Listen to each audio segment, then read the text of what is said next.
Hey guys, tonight we drift through the fragrant, flickering heart of 17th century Istanbul into a place where revolutions bubble under the surface of tiny porcelain cups. You're standing in the doorway of a coffee house, though. Calling it that is a little like calling a lion a cat. The air is thick with the scent of roasted beans and cardamom, with a whisper of tobacco smoke curling lazily toward the latticework ceiling. Lanterns dangle low, casting amber light on bearded poets and turbaned traders hunched over worn wooden tables. Somewhere in the back, someone laughs short and bitter like the coffee itself. You slide in, brushing past a velvet curtain so faded it's probably older than your grandmother's grudges. A boy with kohl-rimmed eyes nods silently and brings you a cup. No sugar, of course. That luxury hasn't arrived yet. What you sip is strong, dark, almost muddy, and alarmingly effective. It grips your nerves like a drumbeat. Your senses sharpen, your breath slows. So before you get comfortable, take a moment to like the video and subscribe, but only if you genuinely enjoy what I do here. And hey, let me know where you're watching from and what time it is. I love seeing how far these sleepy little history rambles reach. Now dim the lights, maybe turn on a fan for that soft background hum, and let's ease into tonight's journey together. The year is somewhere around 1650. You don't really need to know the exact date. What matters is the mood, an empire cracking beneath its opulence, its borders bulging, and its people restless. Coffee isn't just a drink here. It's a vehicle for ideas, for dissent, for identities previously unspoken. Across the room, a man in a red caftan taps his spoon against a cup with the rhythm of someone trying not to shout. You sense the tension. This is more than idle chatter. You're in a place where news spreads faster than the plague and ideas sharper than sabers leap from table to table with no regard for official approval. This is the Ottoman Coffee House, a place feared by viziers, adored by dreamers, and sometimes torched by order of the Sultan himself. It is your portal into a chapter of history that historians both adore and puzzle over. Some call these coffee houses proto-parliaments. Others say they were little more than man caves with better acoustics. Historians still argue whether they were cradles of revolution or just places to escape your in-laws. But tonight you don't have to decide. You just have to listen. It wasn't always like this, of course. Coffee arrived in the empire like a quiet rumor, a bean from Abyssinia roasted in back alleys and whispered about by Sufi mystics who claimed it helped them stay awake during midnight prayers. But Istanbul turned coffee into a phenomenon. Here, drinking kahve isn't a habit. It's a ceremony, an identity, a minor act of defiance, wrapped in the sweet bitterness of ritual. As you sip, you watch how people behave. No one gulps. They savor. The cups are tiny, yes, but that's not why they drink slow. It's because time bends in here. A conversation can stretch for hours, even if it only contains 5 words. A silence can say more than a book, and a raised eyebrow from a stranger might carry more political weight than a public decree. You lean in. On your left, 2 janissaries argue about whether the Grand Vizier is corrupt or just unlucky. On your right, an old man with ink-stained fingers recites a verse you don't fully understand but feel all the same. It's like the walls themselves hum with memory, with resistance, with the ghosts of those who dared to think too freely over a second cup. You'd expect such a place to be guarded. It isn't. There are no official sentries, no signs warning against treason. That's the genius of it. Everyone here knows the rules and the risks. If you speak too loudly, someone might overhear. If you speak too softly, someone might accuse you of plotting. If you say nothing at all, even worse, you might be thought a spy. There's an old Ottoman saying scratched into a wooden beam above you. A cup of coffee commits 1 to 40 years of friendship. You wonder what that means here among revolutionaries and informants and poets who use metaphors like daggers, 40 years of loyalty or 40 years of watching your back. Still you stay. The coffee, now lukewarm, tastes no less alive. It pulses with history. This isn't your modern espresso bar with curated playlists and foam art. This is muddy, tooth-achingly strong, and probably brewed over a brazier that also cooks dinner. There's grit in the bottom of the cup and in the conversation. Later, you'll learn that sultans tried to ban these places, that they were accused of moral decay, of harboring traitors and thieves, of promoting idleness and satire, and most dangerously, laughter. But tonight, you see something else. You see a flickering candle beside a man reading forbidden poetry. You see a boy, barely 12, holding the room's attention, with a tale of a sultan who lost his crown to a talking cat. You see old women peeking through backdoor curtains, listening without sipping, always watching. And you wonder, how did something as simple as a bitter drink become the fuel for political earthquakes? You look around. No one answers out loud. But the smoke curling in the air writes a kind of answer, because sometimes the most dangerous thing you can do is think. And a hot cup of coffee gives you just enough time to do that. You're still there in the dim corner of the coffee house, the scent of cardamom and roasted bean lingering on your fingertips. But now your eyes trace the silhouettes around you, the curves of noses, the bristle of mustaches, the deep-set wrinkles that speak of wars fought not just with swords, but with words. A murmur flows like water from table to table, and you realize this place doesn't just serve coffee, it brews identity. Across the low table, a man in a faded indigo turban recounts how the first coffee houses in Istanbul were established in the 1550s by two enterprising Syrians from Aleppo.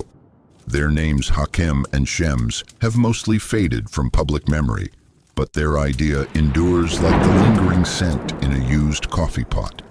They set up shop in the Tatakale district, close enough to the Grand Bazaar to catch the whispers of merchants, and far enough from the palace to avoid constant scrutiny. And once the first doors opened, it was like setting fire to dry kindling. Word spread quickly, a place where men, mostly men, though women found ways to listen, could gather, talk, listen, recite poetry, read news, hear gossip, and sip something hot, dark, and delicious. It was irresistible. Think of it like the internet, but made of bricks, smoke, and silence. The Ottoman elite noticed, of course. Some were intrigued, others terrified, because something strange started happening inside these humble, rug-lined rooms. People began to think out loud about ideas, about politics, about the Sultan. And in a world where loyalty to the throne was supposed to be unspoken and unquestioned, that was about as welcome as a mongoose at a snake charmer's picnic. Historians still argue whether the earliest coffee houses were intended to be political at all. Some claim they were merely cultural centers, places to exchange poetry and share folktales. Others argue that their very structure, communal, conversational, open, invited sedition. After all, even the act of talking too much was once considered dangerous. You watch as an old man with a long, dyed red beard leans in close to a group of younger listeners. He's spinning a story of the time Sultan Murad IV outlawed coffee, tobacco, and alcohol, all at once, as if daring his subjects to stay awake, stay sober, and stay quiet. Spoiler alert, they didn't. Murad was no fan of rowdy crowds or late-night debating societies. Legend says he'd disguise himself and wander the city at night, seeking out lawbreakers, sometimes dealing with them personally, coffee drinkers included. And he didn't just hand out fines.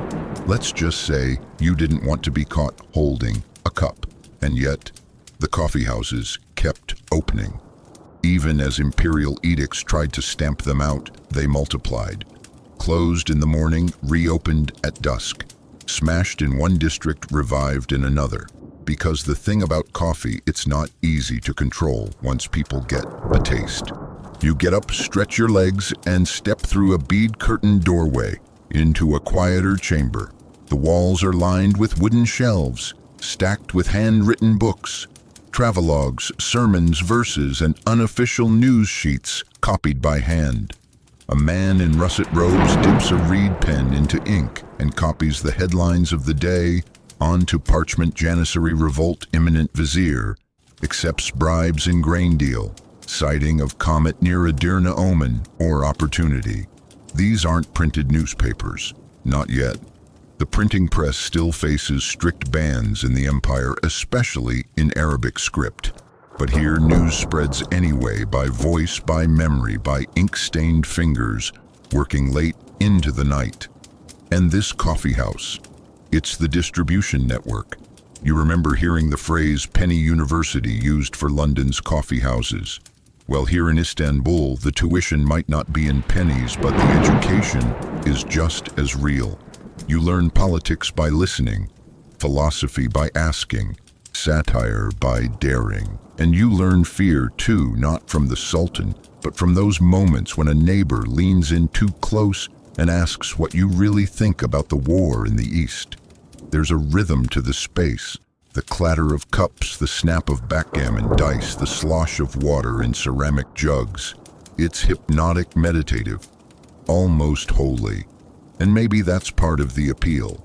In a world where mosques are reserved for devotion and courts for power, the coffee house becomes something in between: a secular sanctuary, a temple of thought, a court of uncrowned thinkers. You sip again. The coffee is thicker here, with a slightly bitter edge. Someone may have slipped in a bit of crushed clove or nutmeg. It hits the back of your throat with a warming burn. You feel it settle in your bones like a whispered dare. In one corner, two young men play the oud softly, their music winding through the room like smoke. In another, a man stares intently at his cup, turning it slowly, preparing to read the future in its grounds. Tassiography, they call it, the art of coffee fortune-telling.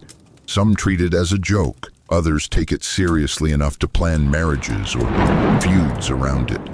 A child watches from the doorway, eyes wide.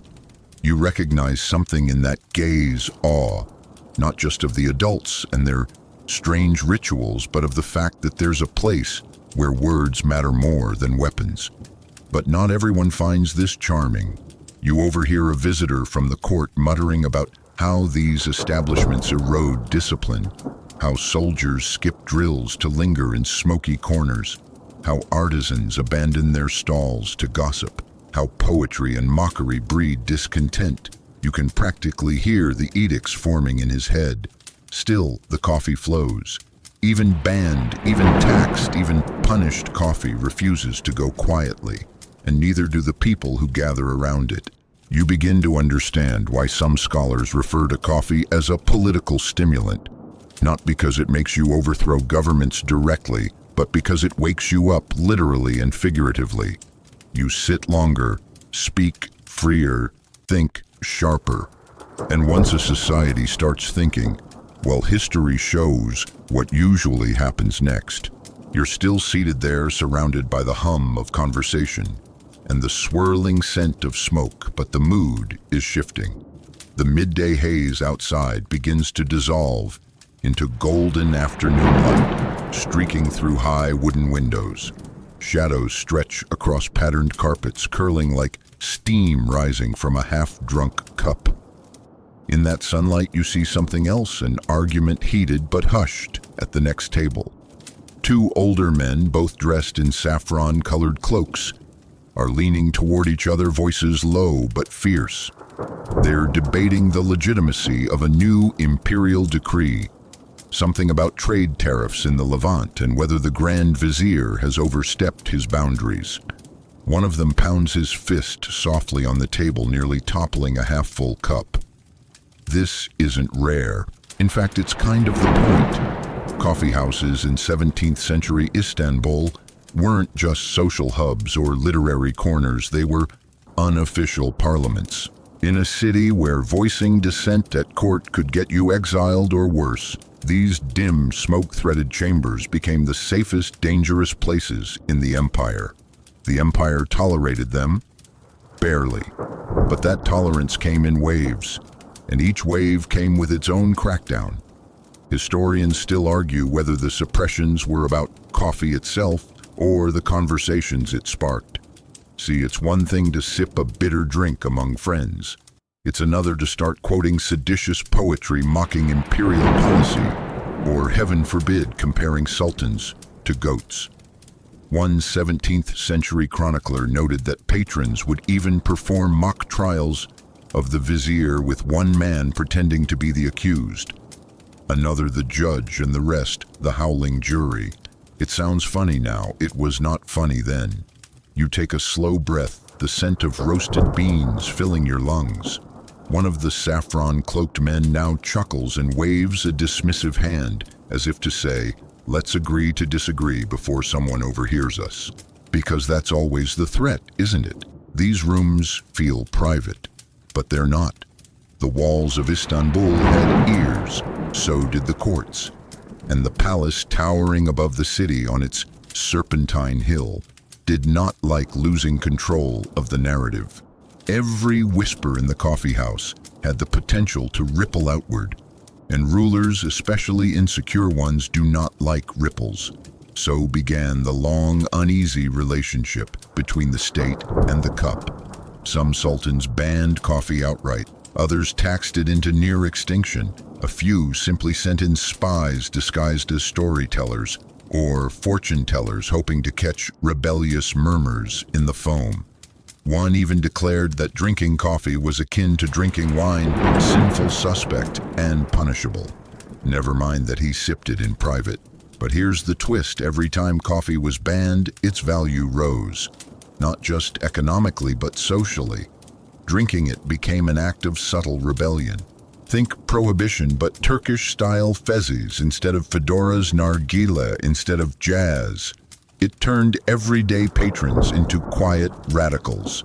And those radicals, they had a taste for more than caffeine. You shift slightly and the rug beneath your feet whispers ancient dust. At the far side of the room, a man in a dark teal robe begins to recite. His voice is low and lilting, the rhythm hypnotic. It's a poem about love, yes, but with a twist.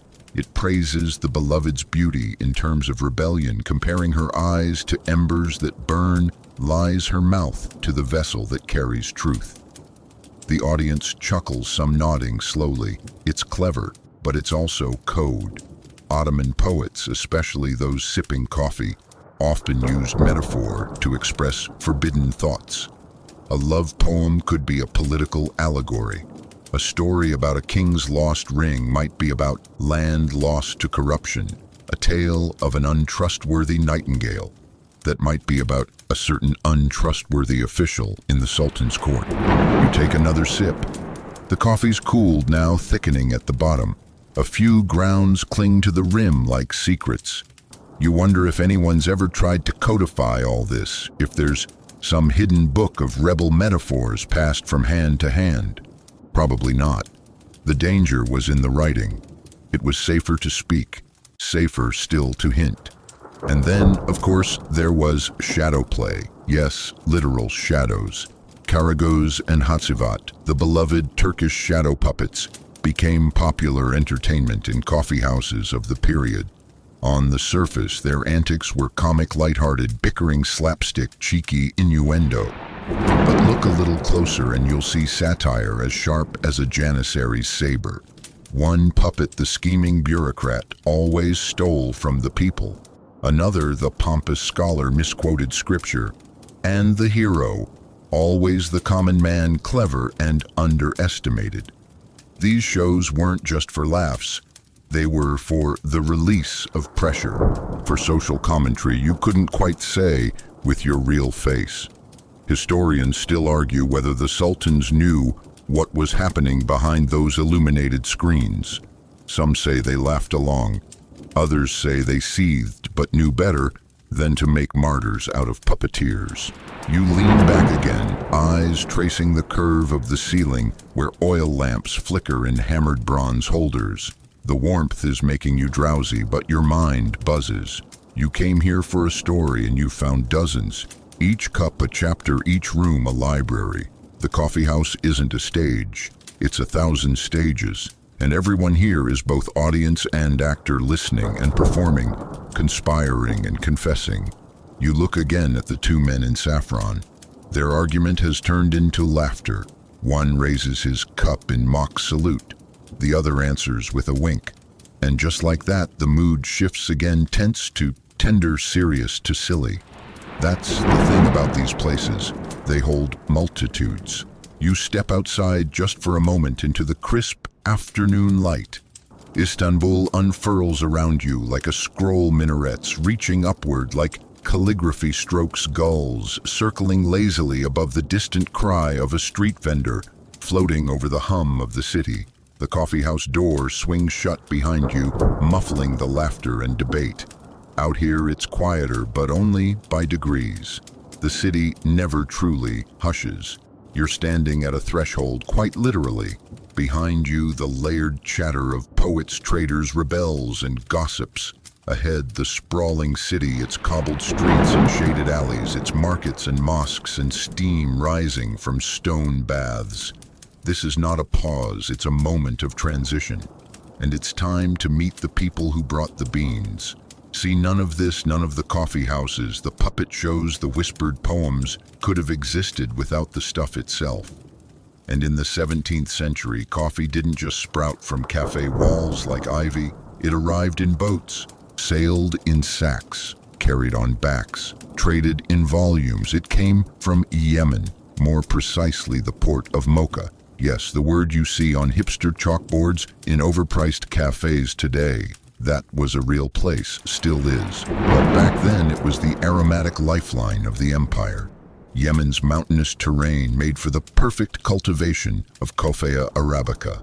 The beans were tended by hand, dried in the sun, then transported by camel caravan to the port where Ottoman traders snapped them up faster than a sultan's eyebrow twitch.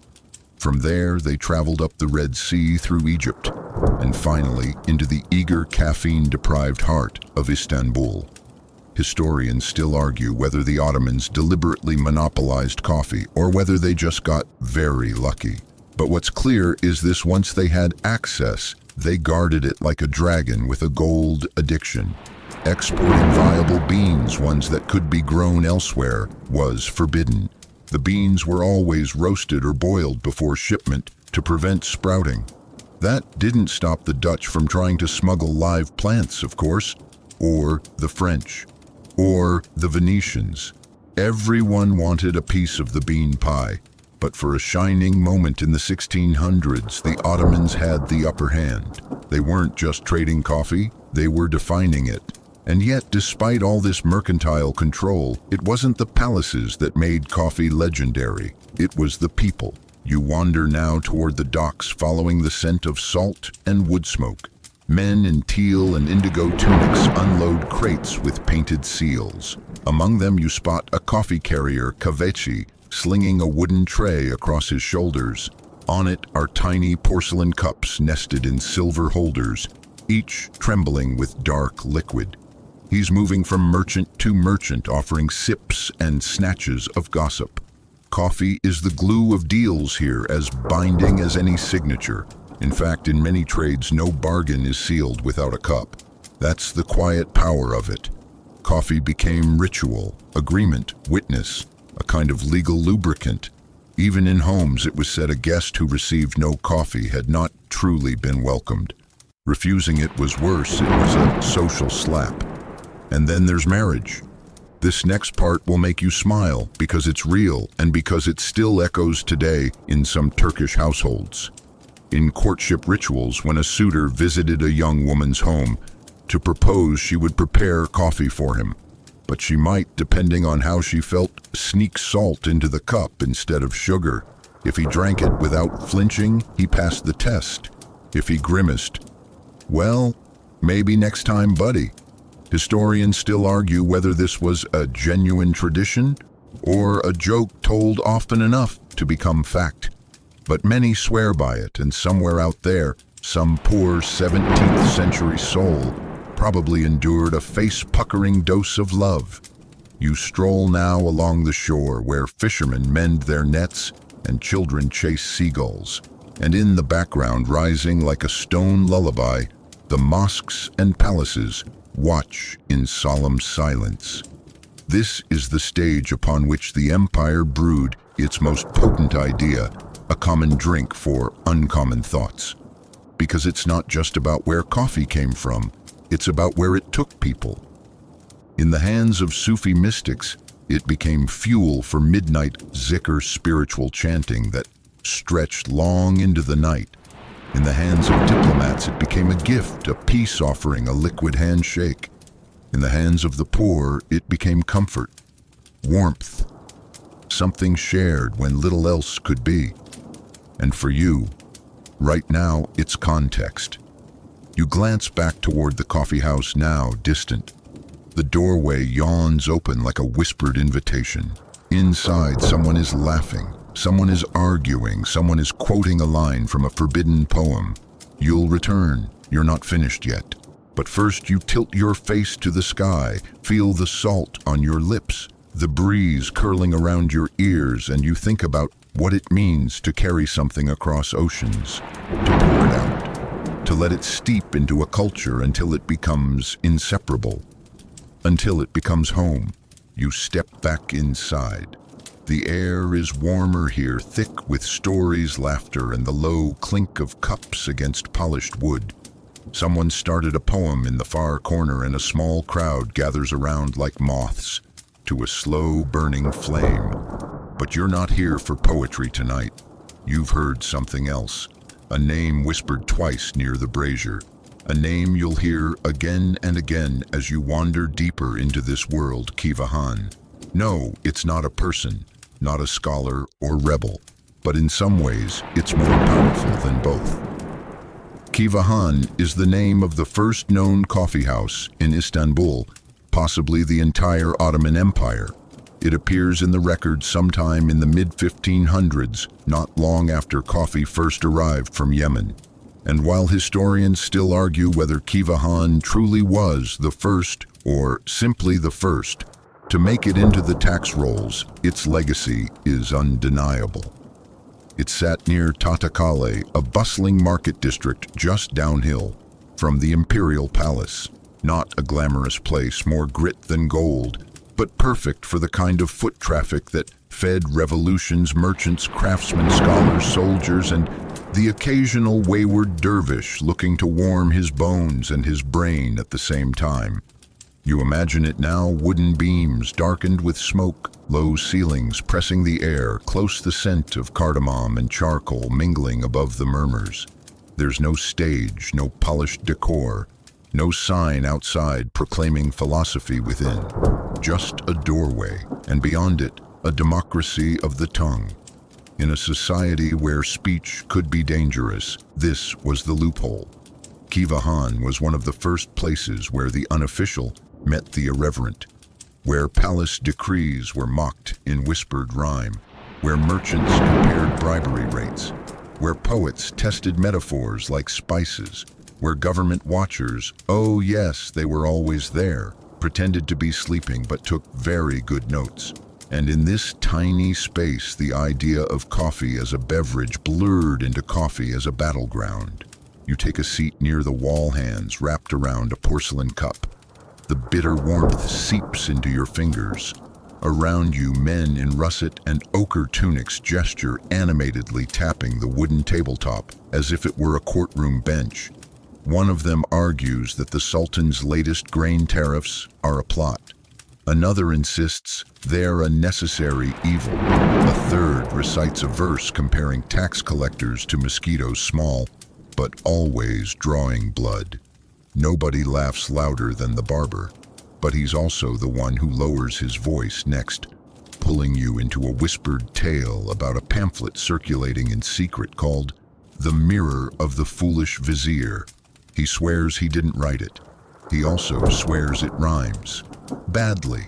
And just like that, you realize the coffee house isn't just a place to drink. It's a place to remember. See, literacy rates in the 17th century Ottoman world were not great. Among elite classes, decent. Among artisans, better than you might think. Among rural villagers, not so much. But that didn't mean they didn't have news, or politics, or opinions sharpened like daggers. They just didn't write them down. They performed them. Coffee houses became oral libraries. One man would hear a decree at the market, bring it back here, and recite it with exaggerated flair. Another would mimic the Grand Vizier's voice, turning a law into a comedy sketch.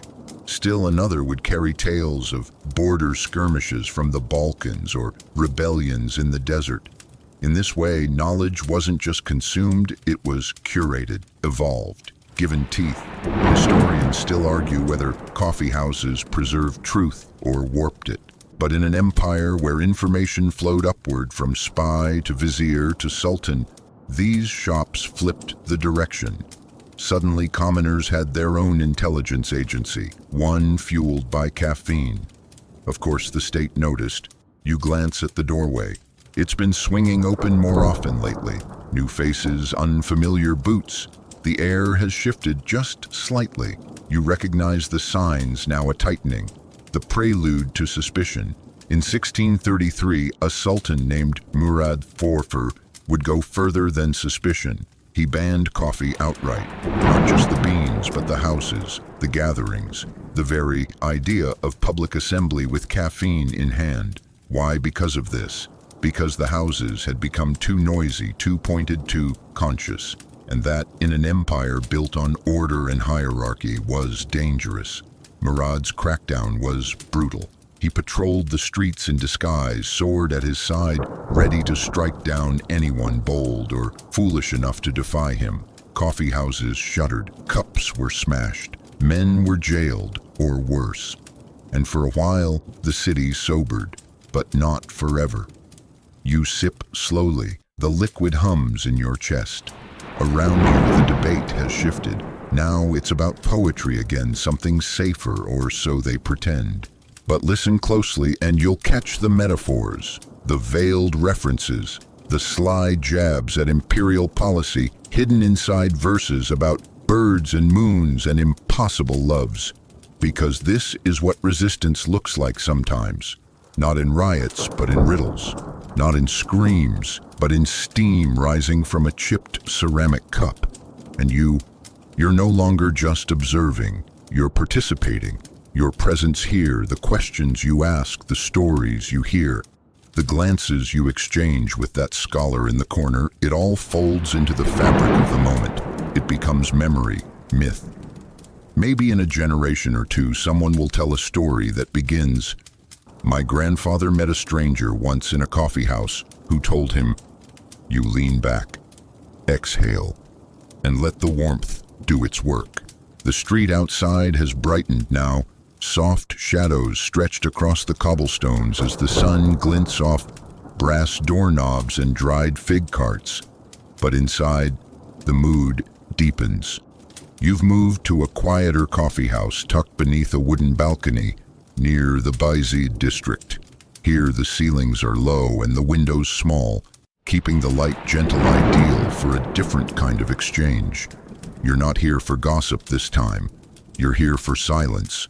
Well, not exactly silence, more like the humming hush that comes when minds are working. Because in this corner of Istanbul, something remarkable happens. Every afternoon, philosophy clubs. That's right. Long before TED Talks and Twitter threads, the Ottomans had their own version of thought salons. And they were steeped in smoke, served with syrupy coffee, and held under latticed wooden eaves. Scholars, clerics, poets, doctors, even a wandering Sufi or two, they all gathered here not to agree, but to push. Today's topic, free will. You watch as a man in a saffron robe traces a circle in the air with his forefinger. "We are wind," he says, but the ship still sails. His companion, dressed in deep indigo, counters gently. But who built the sails, who set the course? Around them nods, scoffs, thoughtful sips, and you sit perfectly still, but your mind races.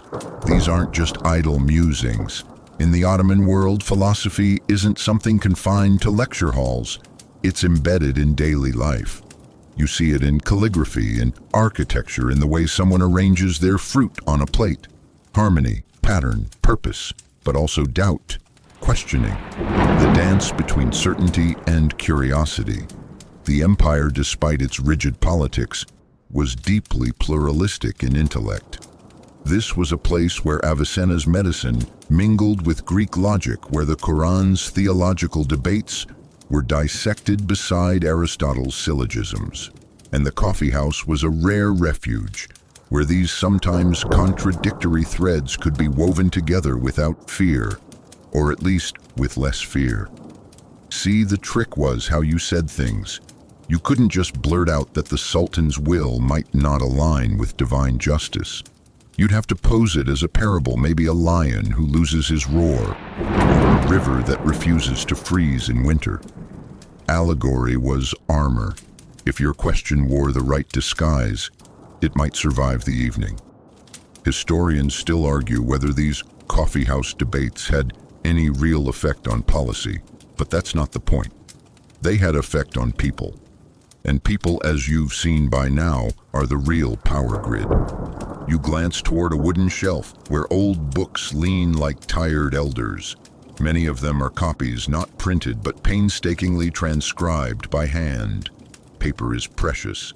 Ink is memory. And each scribe brings their own small flourish. A flower doodled in the margin, a phrase slightly altered. You realize that even knowledge is a kind of coffee brewed, shared, and sweetened differently by each cup. Then there's the student beside you. He can't be more than 16, but his eyes burn like oil lamps. He's listening to the debate with such intensity that he forgets to drink his coffee until it's gone cold. When the men fall into a silence, he speaks not with a new idea, but with a question. What if God's will is not linear? The room stills, heads tilt. Someone murmurs, "Speak, child." And he does, carefully, shyly, tracing the idea, like a finger across steamed glass. He doesn't name any heresies, but he doesn't shy from them either, and that is the point. A city is not built on stone alone. It is built on moments like this. Moments when the youngest voice in the room is given space to imagine.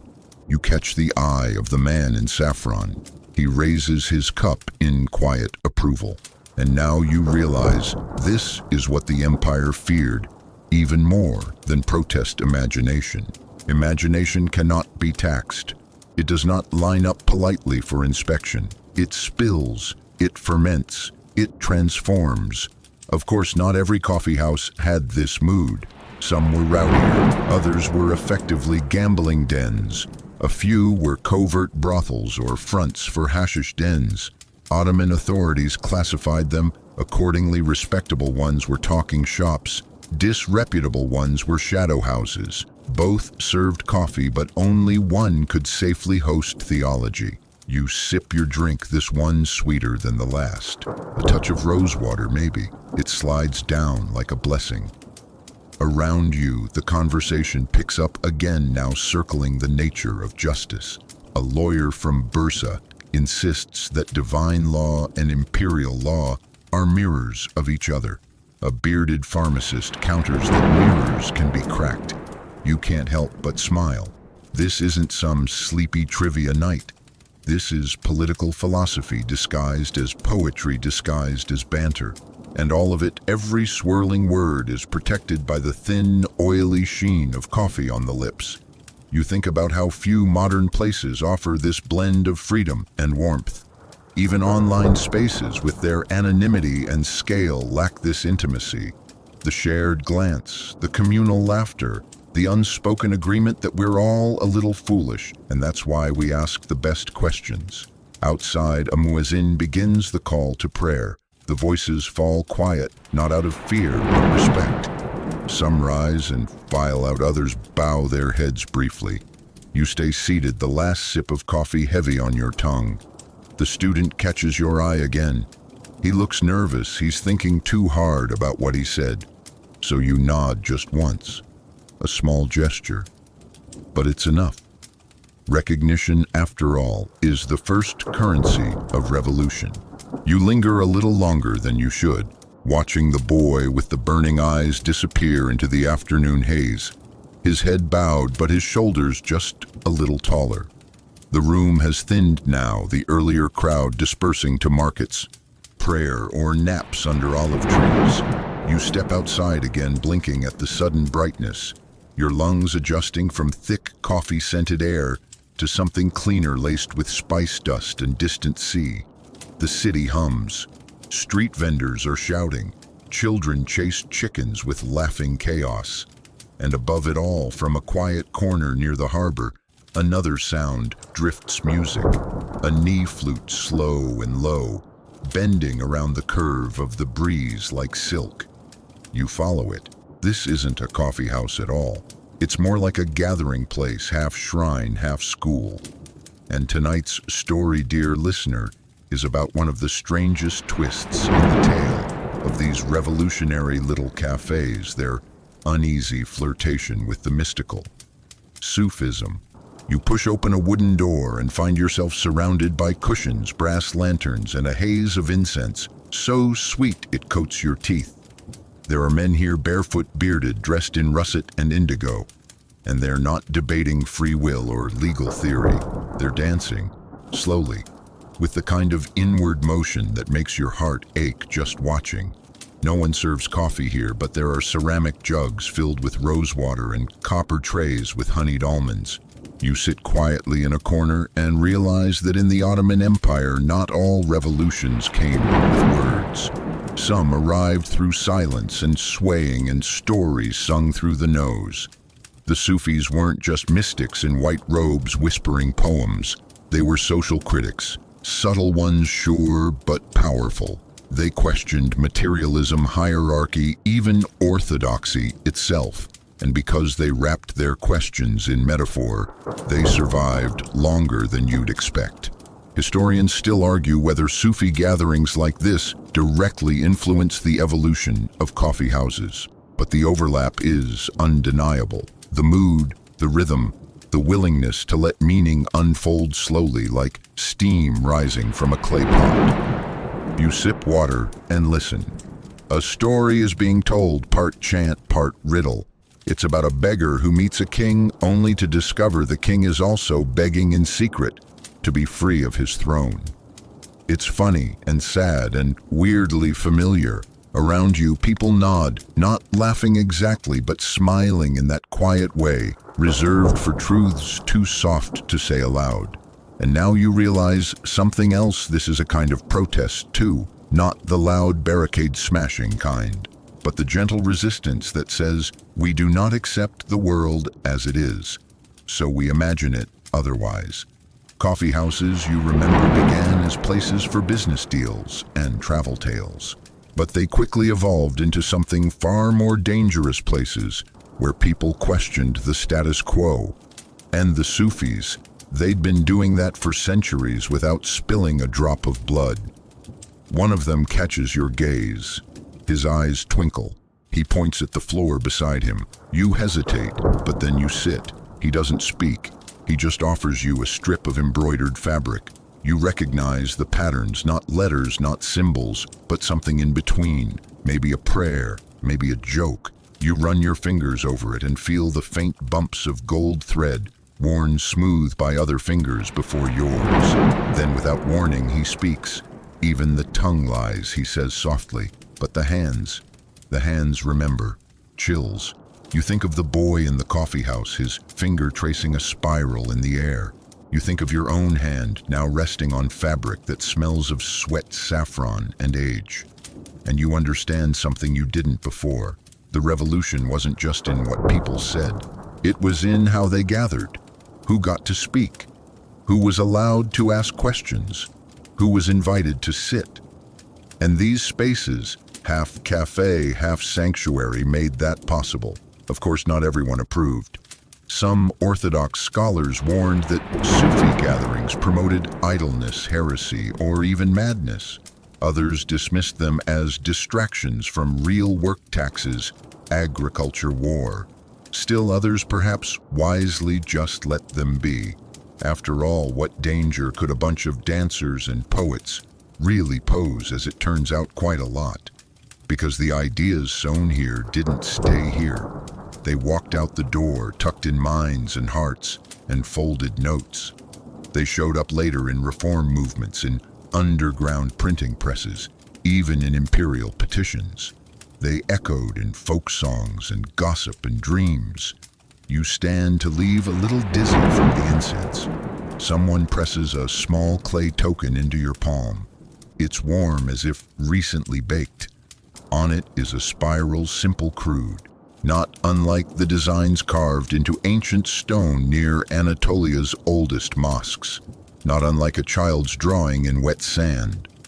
You don't know what it means, and maybe that's the point. Meaning, like coffee, takes time to steep. Outside again, the music fades.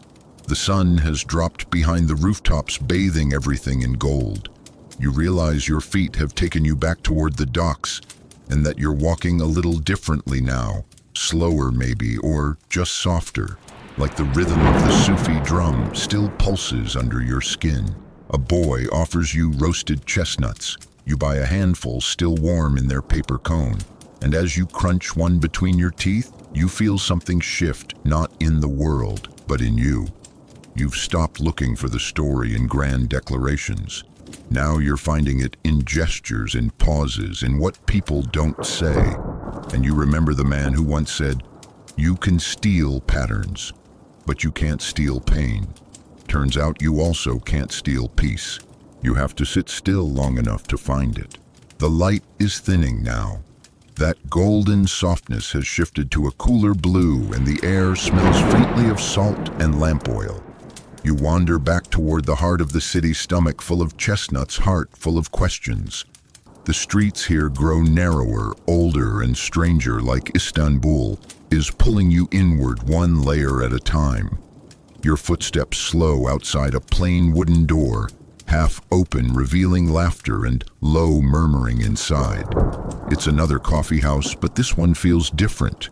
No grand lanterns or marble fountains, just low benches, mismatched cushions, and a scratched table with an unfinished backgammon game.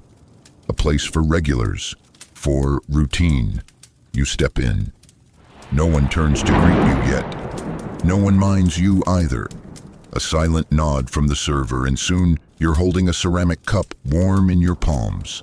The taste, strong, bitter, perfect. It's the kind of brew that doesn't flirt. It tells the truth, which, come to think of it, is exactly what people started fearing about these places. You take a seat in the corner. There's a man reading aloud from a small stack of handwritten pages. He's not loud, not theatrical, but everyone's listening, closely. Even the man who's been absently trimming his beard for the past 5 minutes has paused blade mid-air. The story is political, satirical. It's about a donkey who becomes a vizier and how his advisors try to hide the fact that he eats maps and brays during council meetings. It's funny, but the humor is sharp. You catch references to real people, real policies. This isn't just entertainment, it's journalism. And here's where it gets deliciously ironic. These coffee houses, so despised by the state for their supposed idle talk, quietly birthed one of the Ottoman Empire's most subversive media cultures. Not newspapers, those came later, but manuscript pamphlets, stories, rumors wrapped in fables. Historians still argue whether these early satirical texts truly constituted a press.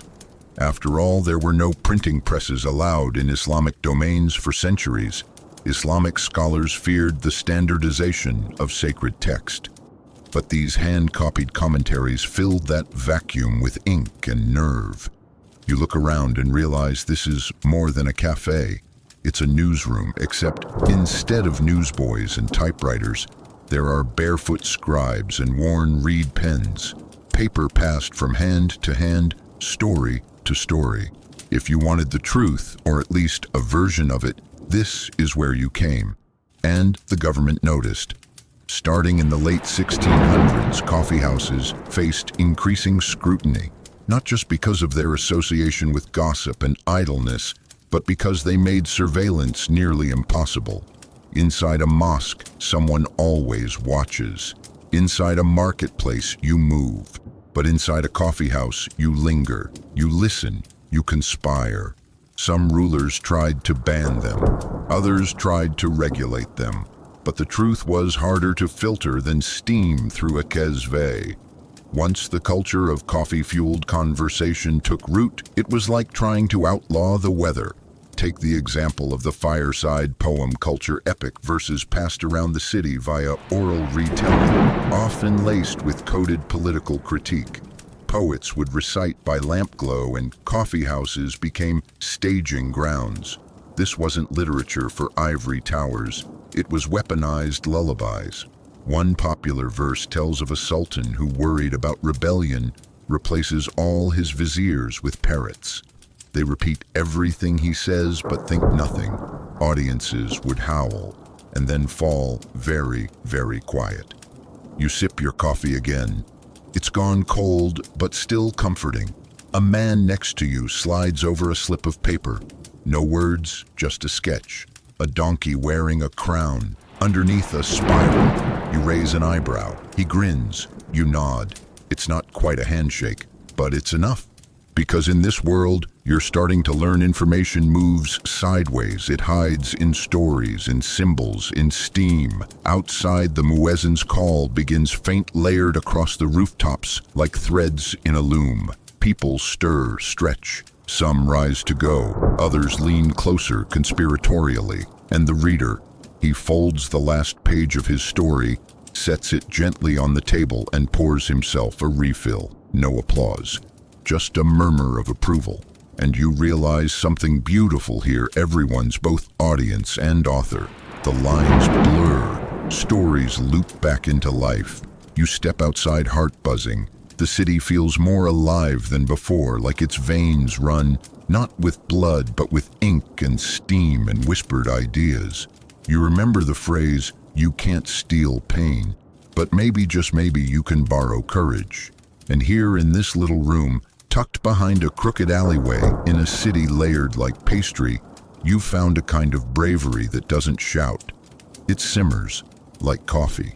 Slow, hot, unstoppable.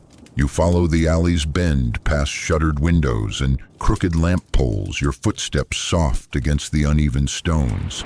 The city has grown quieter now. Not asleep, never truly asleep, but softened. Like it's catching its breath between thoughts. You're not heading anywhere in particular, and that's the magic of it. Istanbul, especially in the 17th century, rewards the unplanned detour. And as you turn one more blind corner, you find yourself on the edge of something extraordinary. A wide courtyard opens before you, paved with mismatched stones and lined with archways. Trees rustle overhead. Olive fig, maybe a lone pomegranate, and the breeze carries the scent of cardamom and river water. It's not just another coffee house. It's a garden one. The kind favored by scholars and Sufi poets, by old men who've grown slow but not silent. You find a bench, half in sun, half in shade. You sit, and for the next few hours, or was it minutes, you watch a kind of theater unfold. There's a game of chess in progress, the clink of pieces delicate as glass. A man in a faded teal robe draws diagrams in the dust, with a twig explaining celestial alignments to a boy whose eyebrows keep raising higher and higher. Someone is carving a prayer into a lemon peel, for luck, or poetry, or both. This isn't just leisure, it's thought. The garden cafes, you realize, are different from the bustling street ones. They hum on another frequency, less gossip, more meditation, a place to think, to observe, to imagine, and of course, to listen. Because now another voice rises, not with satire this time, but with verses from Rumi. The poet's words flow like the Bosphorus, calm and riddle soft. Don't get lost in your pain. Know that one day your pain will become your cure. You've heard roomy before, everyone has. But here, surrounded by the steam and the sunlight, it hits differently. You can almost taste it like honey stirred into thick cream. This was part of coffee culture too, not just rebellion and scheming, but spirituality. Some Sufi sects embraced the drink as an aid to late-night devotion. It kept you awake during prayer. It opened the mind. Black as the Kaaba, one mystic wrote, and just as sacred. Historians still argue whether coffee was ever officially forbidden in Islam. Some say yes, it was intoxicating, they claimed, and anything intoxicating was haram. Others say no, that caffeine wasn't a mind-altering drug, but a sharpening one. In truth, the answer shifts depending on who held power and who brewed the pot. Still, bans did happen. In 1511, the governor of Mecca tried to shut down all coffee houses, claimed they were dens of vice and temptation. The Sultan in Cairo overruled him. Other rulers tried again later, but like a dervish's spin, the culture kept returning. You glance back at the chess players. One of them has just captured the queen, and the other groans with the theatrics of a man who secretly loves to lose. Their friends laugh. Someone orders another round, and you wonder how many ideas were born like this, over bitter brews and sweet arguments. How many verses of the Quran were interpreted through debates held under fig trees with coffee-stained lips. How many marriages, arranged treaties, pondered betrayals, whispered into foam. The truth is, history rarely comes from thrones. It comes from places like this, from humble cups and crowded benches and the warm hum of people daring to think out loud. One particularly frayed-looking scholar stands and begins reciting loudly, joyously, what seems to be an ancient love poem about a girl and a runaway goat. The goat, you gather, represents longing, or mischief, or possibly indigestion. It's hard to tell, but the cadence is lovely and everyone claps when he finishes. Then a boy brings out a long-handled pot, golden and singed, and begins pouring coffee in long, elegant arcs into tiny ceramic cups. The drink smells deeper here, almost smoky. You sip again. It tastes like secrets. And as the sun shifts, casting long shadows across the stones, you realize the pace of this garden isn't slow, it's sacred. It's built for listening, for watching, for letting thoughts stretch and rearrange themselves without judgment. This is what the garden cafes gave Istanbul, not just a space to talk, but a space to breathe. You exhale. Birds wheel above the trees. The muezzin calls again, softer this time, like a lullaby woven into the air. The fig leaves shimmer gold green. You think about the men who tried to outlaw this, and then you smile. Because coffee doesn't obey, it percolates. You rise from the bench, your legs a little stiffer than you expected. Maybe it's the sun, or maybe it's the spell of the place, this garden where ideas ripen like pomegranates. You thank the boy who poured your coffee with a nod, and he nods back as if you've shared a secret too deep for words. The city calls again. Istanbul doesn't let you sit still for long. You follow the path out of the garden through a narrow gate of peeling wood and cracked stone back into the veins of the city. This time, you take a different route. You walk uphill, and every step seems to echo with an older sound like a drumbeat under the earth. You're heading toward the Janissaries. They were the elite guard of the Ottoman Empire, the Sultan's shadow born of conquest and raised on discipline. Trained from childhood, these soldiers lived in strict barracks, obeyed no one but the Sultan, and for centuries could not marry or own property. And yes, even the Janissaries drank coffee. In fact, they didn't just drink it, they demanded it. By the mid-1600s, coffee wasn't just a luxury in Istanbul, it was a necessity. When Janissaries revolted, which they did more than occasionally, one of their earliest demands was often the reopening of closed coffee houses. Not payment, not food, coffee. That's how deeply it had worked into their bones. You pass a courtyard that once held a barracks. Now it's just pigeons and dust. But you imagine it, the clang of metal bowls, the scent of sweat and cardamom boots scraping stone. And somewhere in the middle of all that, a brazier coals glowing a copper pot, nestled in dark liquid bubbling low. Some historians argue whether coffee had something to do with Janissary revolts. Did caffeine make them more alert, more restless?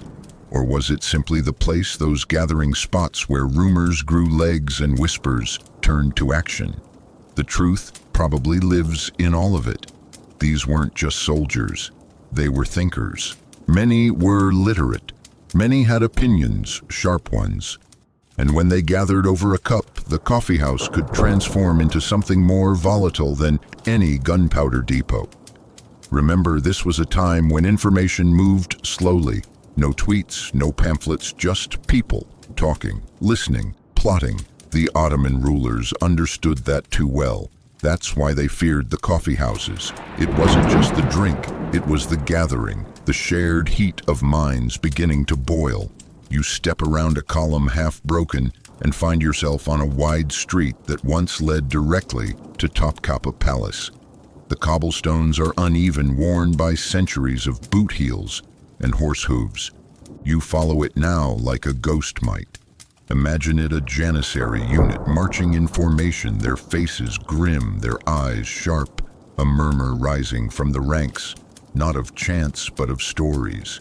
Tales shared in last night's coffee den, about corrupt viziers, about missed pay, about power wielded unfairly. And when those murmurs reach critical mass, well, let's just say, the Sultan never slept well when the coffee pots were brewing past midnight. One of the more curious footnotes in this history is the so-called coffeehouse coup of 1730, led by a man named Patrona Halil, a former janissary turned fruit seller. Yes, fruit seller, possibly the only rebel leader in history to wield both a sword and a suspiciously perfect melon. Halil used coffeehouses to build support, to gather allies, to stoke dissatisfaction. He didn't need a printing press. He had hot cups and open ears. When the revolt began, it spread like flame across oiled parchment. The Sultan was forced to flee, reforms were demanded, heads rolled. And at the center of it all, coffee houses. Historians still argue whether Halil was truly a revolutionary or just an opportunist, but either way, his weapon of choice was brewed, not forged. You continue walking past a wooden structure with leaning walls. A cat watches you from a broken window. Somewhere behind you, a spoon clinks in a glass. Istanbul keeps going, keeps pouring. You pause outside a building that once bore a sign, Karathane, the old name for a reading house. It was a specific kind of coffee house, less gossip, more books. The idea was simple but radical: read, drink, discuss. Some even had scribes for hire. Couldn't read? No problem. Someone would read to you, out loud, for a coin or two. News, poetry, jokes. The whole world steaming in your cup and echoing in your ears. And maybe you're thinking this sounds romanticized. Surely not every shop was a cradle of revolution or art. Of course not. Some were just places to sit or to play backgammon badly or to escape your in-laws for an hour. But even those quiet corners mattered. In a time of imperial reach and rigid hierarchies, these places were slices of autonomy. You could choose your seat. You could speak your mind carefully, yes, but speak. And most of all, you could be seen. Coffee houses were among the first truly public spaces in the empire, open to all men, rich or poor, merchant or soldier, Turk or Armenian. Sure, they weren't utopias. There were tensions, exclusions, but for many they were the closest thing to a free parliament they'd ever know. You reach the top of the hill. Below you, the city unfolds like a rug, mosques, domes, chimneys, sails. And scattered across that sprawl, the quiet glow of countless fires under countless copper pots. One fire can warm 1,000, they change the world. You linger at the top of the hill, letting the view settle into your bones. From here, the call to prayer seems softer, almost suspended in the haze. It's mid-afternoon and the sun is doing that thing where it pretends to be gentle, but you can still feel it sneak into your collar. You start your descent following a winding path bordered by shops and spice cellars, tiny stalls with saffron in linen pouches, rose water in tinted glass, dried figs piled like treasure. It smells like sugar and smoke and maybe a little revolution, because now you're heading toward the places where revolution stopped whispering and started rehearsing. Not all coffee houses were created equal. Some had reputations. There were ones where poets gathered draped in loose robes, each with a smudge of ink on their fingers. There were ones where traveling scholars dropped news like seed pods, letting them crack open over card games and pipe smoke. And then there were the political houses. You walk past what's left of one now, its sign long gone, but the foundation stones still breathe. It was known among locals as the Iron Mouth, not for what they drank, but for how they spoke. No topic was too hot, no authority too sacred. It was said that even spies refused to sit too close to its benches for fear of being drawn into the debate. Inside those walls, the coffee might have been bitter, but the words scalding. It's here that you first hear the name Tulip Era. Sounds gentle, doesn't it? Pastel-colored maybe, harmless. But that's the trick. The Tulip Era was a time of decadence and display, from roughly 1718 to 1730, named after the flower of all things. The Sultan and his court became obsessed with tulips. Yes, those shy little blooms that had been smuggled in centuries earlier.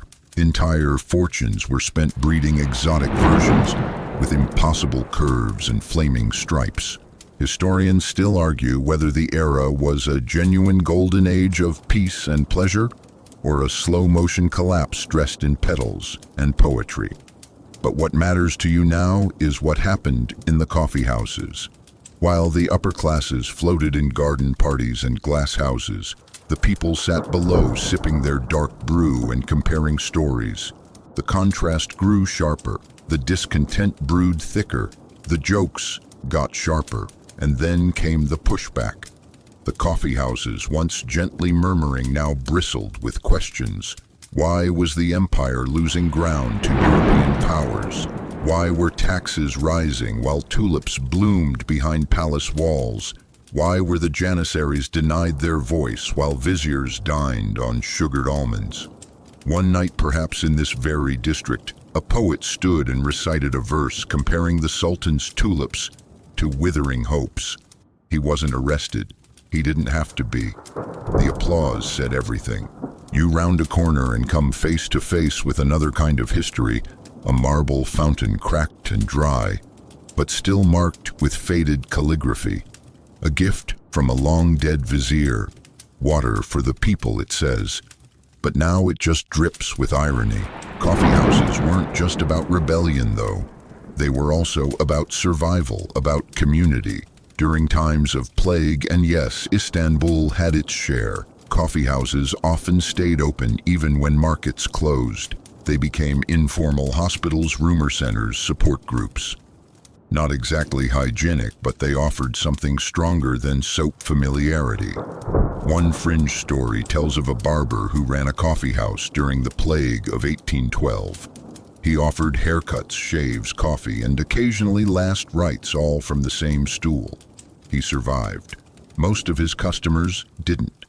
Historians question the tale's truth, but the image endures: steam-rising scissors, snipping while death knocked on the shutters. You reach a quieter alley now. The city hushes just for a moment. Here the buildings lean in as if whispering to each other. You duck into a shaded archway, your fingers trailing over cool stone. Inside is another type of coffee house, one less spoken about in the textbooks. The Sufi coffee house. No politics here, no gambling, no shouting debates, just silence, chant, steam, and song. Sufi orders mystical branches of Islam, sometimes gathered in coffee houses too. For them, the drink wasn't a stimulant, it was a sacrament, a way to wake not just the body but the soul. You imagine them now, a ring of men heads, bowed, breath-slow voices, lifting in zikr, a form of prayer that pulses like waves. Between verses they sip, not quickly, reverently, as if every mouthful is a reminder to stay present. There's an old Sufi saying coffee is the milk of thinkers, not as catchy as a Starbucks slogan, but far more nourishing. You sit for a moment in the quiet, letting that saying rest in you. Around the room you see paintings, simple ones, of cups of roses, of eyes shaped like half moons. You don't need to know Arabic to understand the vibe. This is what the Ottoman authorities never fully grasped. Coffee houses weren't just about caffeine. They were containers. They held whatever society poured into them: grievance, laughter, memory, prayer. And like any container, they could be cracked, spilled, exploded. Eventually, the empire tried harder to contain them. Bans were issued. Coffee houses were shuttered, sometimes burned. Informants were paid, but none of it stuck. Because once people get used to gathering, to speaking, to feeling heard, you can't unbrew that cup. You rise once more, stepping back into the light. The sun has begun to slide toward the horizon, gilding the buildings with a honeyed sheen. You feel it in your knees, in your chest, the slow turn of a long day, the pulse of something ancient and unfinished. And as you walk again toward the harbor, this time toward the sea, you understand something you didn't this morning. Coffee houses didn't spark revolutions because of what was poured. They did it because of who poured it, and who sat down next to you while it was still hot. You're almost at the waterfront now. The city opens itself wide again, the breeze off the Bosphorus wrapping around your neck like a silk scarf dipped in salt and story. The ships creak gently in the distance, some flat-bottomed and local, others tall-masted and foreign, their flags limp but meaningful. And here, among the gull cries and the clatter of rope, you find another coffee house, or what's left of it. This one was different. Not for poets, not for plotters, this one was for merchants. You step through the crooked doorway and it's like stepping into a ledger. Not the kind bound in leather, but the kind written in air prices. Whispered deals, gestured fortunes, brewed cup by cup. The walls smell faintly of old wood sea mist and cinnamon bark. The merchant houses, especially in the 17th and 18th centuries, were quieter but no less powerful. Here, captains met middlemen, traders met translators, brokers sipped beside beggars. If a bag of Persian saffron was en route, the first whispers floated through this room. In a way, it was the stock exchange, before there was a stock exchange. Historians still argue whether these spaces accelerated Ottoman economic reach or merely reflected it, but everyone agrees they were essential nodes, like warm little brains wired into the nervous system of empire. And then there's the fringe stuff. You overhear an elderly man talking. He's recounting the legend of the lost bean, a single coffee bean supposedly transported by a sailor from India in his boot heel that sprouted into an entire smuggling dynasty.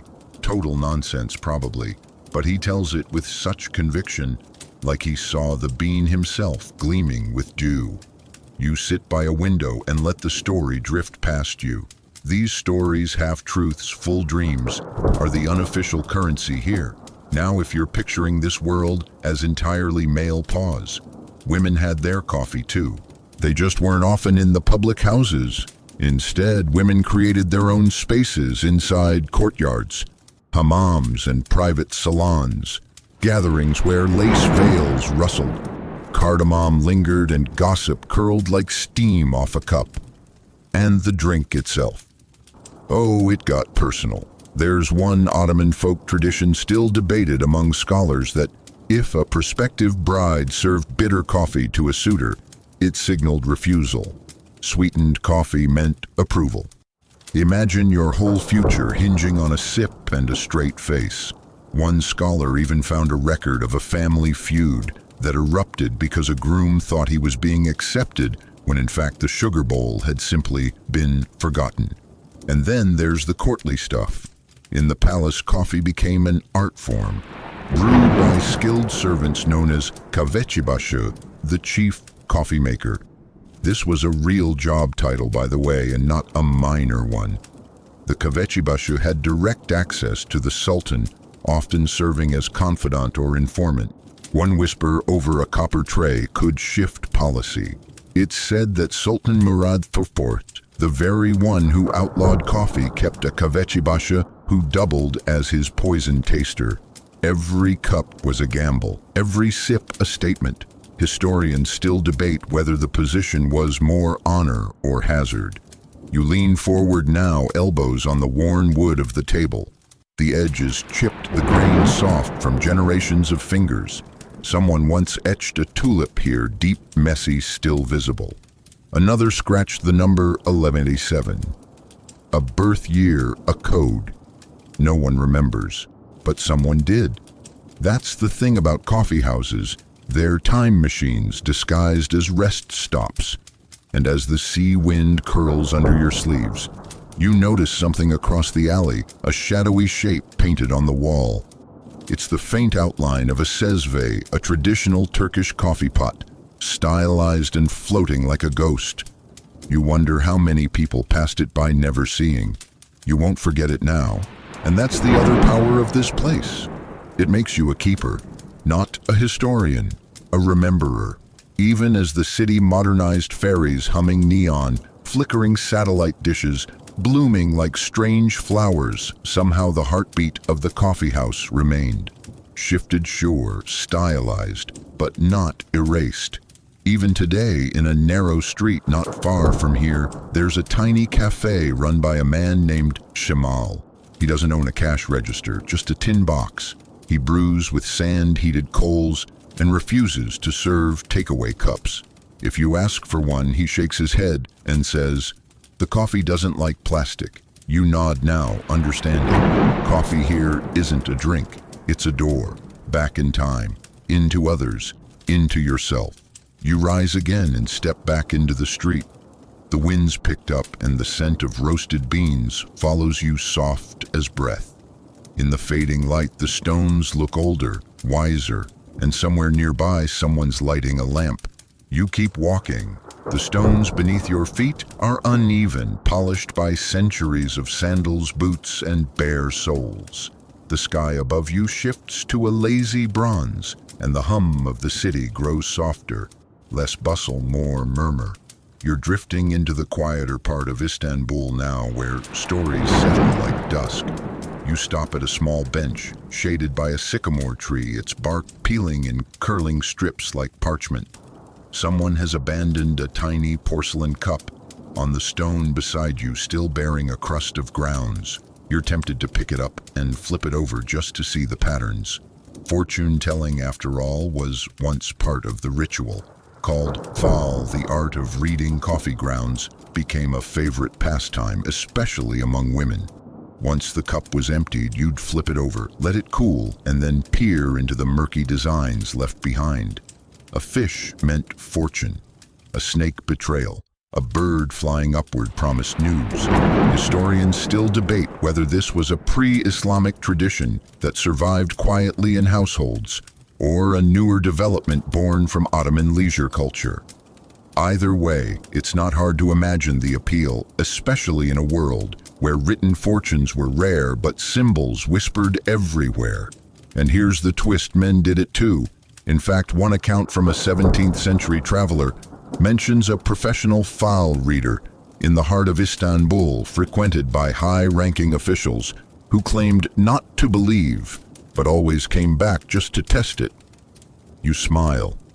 Human nature doesn't change much, does it, behind you? You hear faint music, soft strings, maybe a rebab or keman. The melody floats through the air like steam from a kettle. A young man passes, balancing a tray of tiny cups, brass gleaming. He doesn't offer them to you. This isn't a commercial moment. He's delivering them somewhere specific, maybe to a meeting, a lover, a reconciliation. Because here's something you've likely gathered by now: coffee was a social solvent, a peacemaker, a bridge. Ottoman records even mention its use in diplomacy. More than one European envoy noted how difficult talks became easier after shared coffee. It created neutral ground, not in politics, but in presence. Two people, two enemies, even sitting cross-legged on carpet, sipping from delicate cups, forced into eye contact by the etiquette of the poor. There's a theory still contested that one peace accord between the Ottomans and Venetians was delayed specifically because the Sultan refused to meet with an envoy who brought poor quality beans.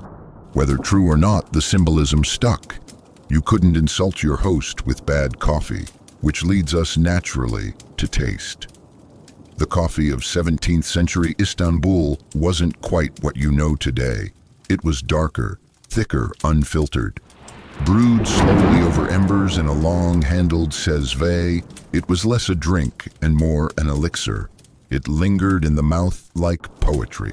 Bitter, sometimes sweetened with molasses or rose syrup, occasionally spiced cardamom clove or even crushed amber. Yes, amber. One apothecary's notebook kept in a Topkapi archive lists a recipe for warming coffee using crushed ambergris. Historians still argue whether this was real or a euphemism for something less fragrant. Either way, it speaks to the experimental nature of the time. And the mugs, no mugs. Small porcelain cups, finken, often without handles, cradled in filigreed holders made of silver or brass. You didn't gulp this stuff. You cradled it, felt its heat, read its signs. You pause now and glance into a window. Inside, a man in a saffron-colored caftan is preparing coffee with reverence. His hands move like he's performing ablution. The sezve rests in a bed of hot sand, the kind that allows heat to surround evenly. The coffee bubbles once, only once, before being poured. This too has rules. Overboil it and you offend. Underboil it and you insult. And then there's the foam. A proper Ottoman coffee must have a thin, even layer of foam on top. No foam, no finesse.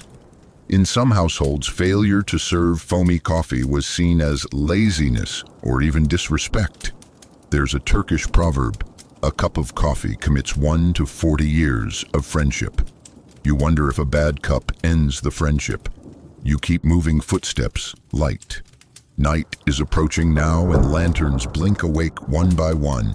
The air smells of roasted chestnuts and damp stone. A couple walks past you, arguing softly about something, then laughing the way people do when they've disagreed for decades and plan to keep doing so. Another coffee house looms up on your right. This one is quiet. No laughter, no debate. Just a circle of older men sitting in silence, sipping slowly. Eyes lowered. A mourning house, perhaps. A memory house. Not all gatherings were rowdy. Some were for reflection, for healing. And others were for planning.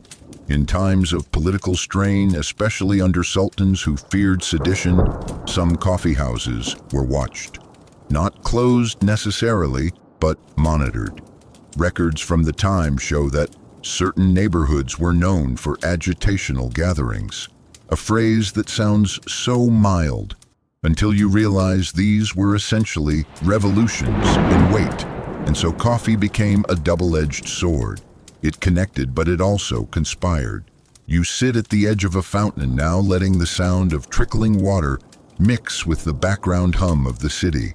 It's here, as the call to prayer begins to rise, that you start to understand coffee wasn't just a drink. It was an interface with each other, with power, with silence. And tonight, it's your portal, or you wake slowly into the twilight of old Istanbul.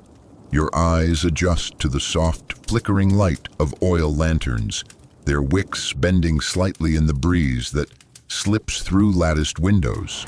The city has quieted again. The louder trades are gone for the day. What remains is a low murmur, boots brushing over cobblestones, whispers passing through alleys, and somewhere in the distance, a flute teasing the last golden sliver of sun. You pass a small alley, then pause.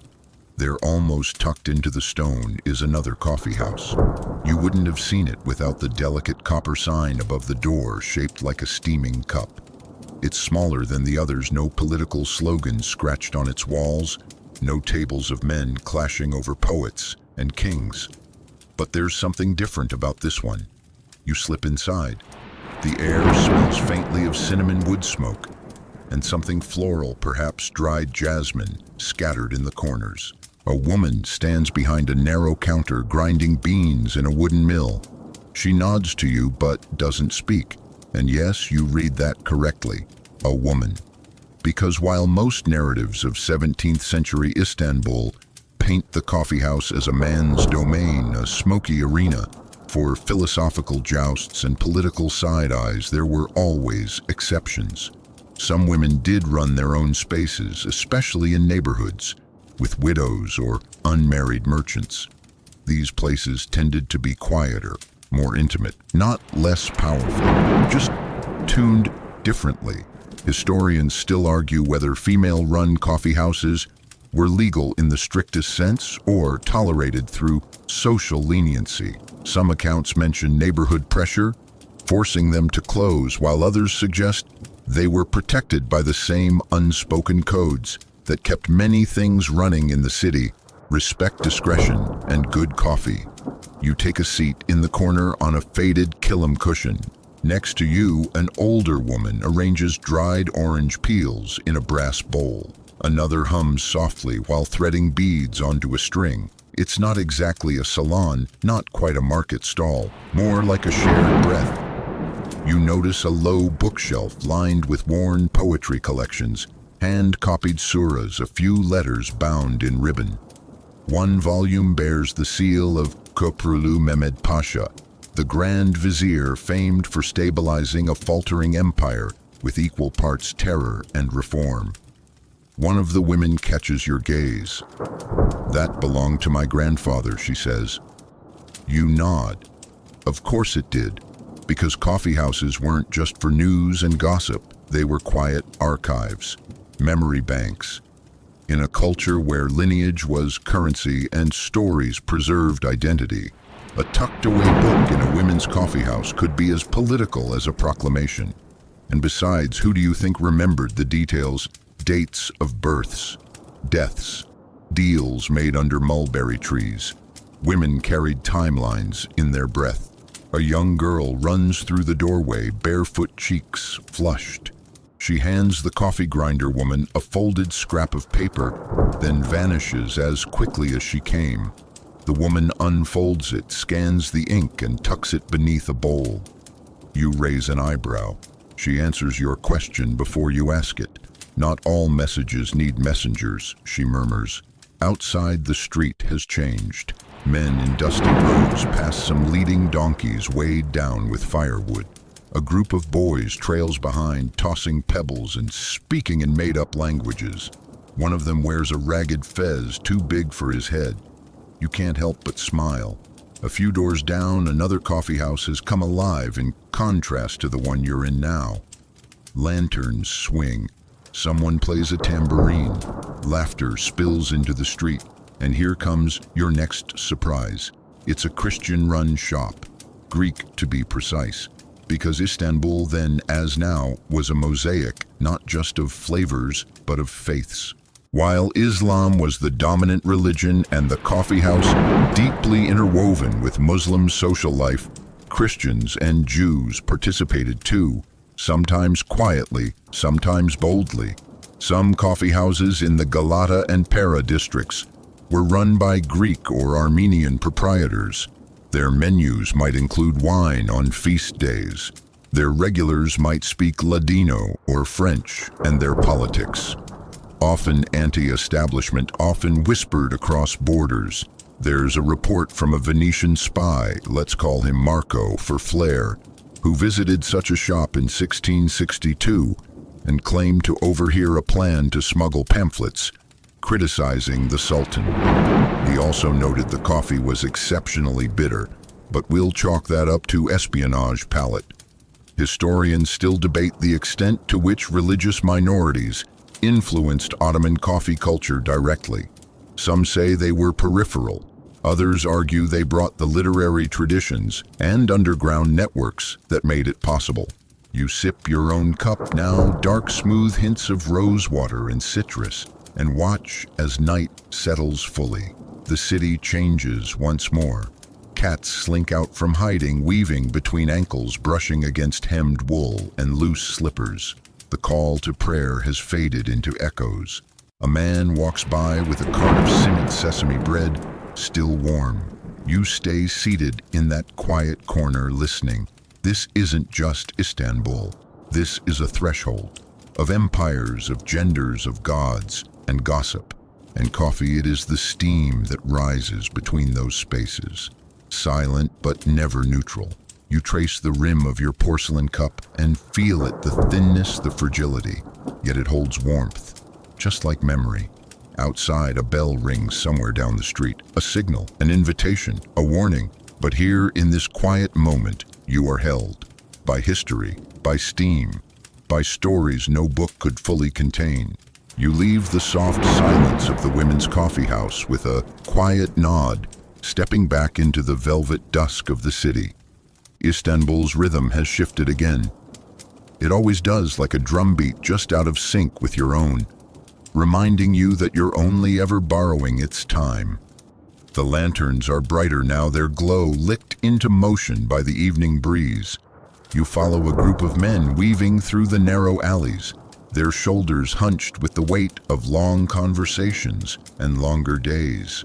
Ahead, another coffee house beckons, this one louder, smoke-rich, and strung with red cloth lanterns along its wooden eaves. This, you sense immediately, is a different kind of gathering. Inside, the air pulses, not with prayer or poetry this time, but with tension. It's subtle, sure, but you feel it, like the pressure drop before a thunderstorm. Words traded like coins, glances heavy with knowing. Someone slams a cup a little too hard on the table, and the sound rings out like a challenge.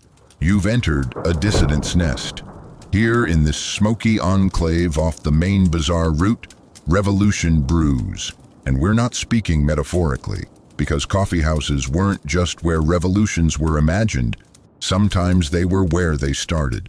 Take the Patrona Halil Rebellion in 1730. Yes, that's a few decades forward from where you stand now, but the threads were already forming here in the 1600s. Discontent doesn't burst, it simmers. And coffee houses were the kettles. The disaffected janissaries, angry merchants, even wandering dervishes, many of them found their way into places like this. Where coffee was cheap, conversation was hot, and trust ran thicker than molasses. Historians still argue whether the Sultan's surveillance networks infiltrated these spaces early enough.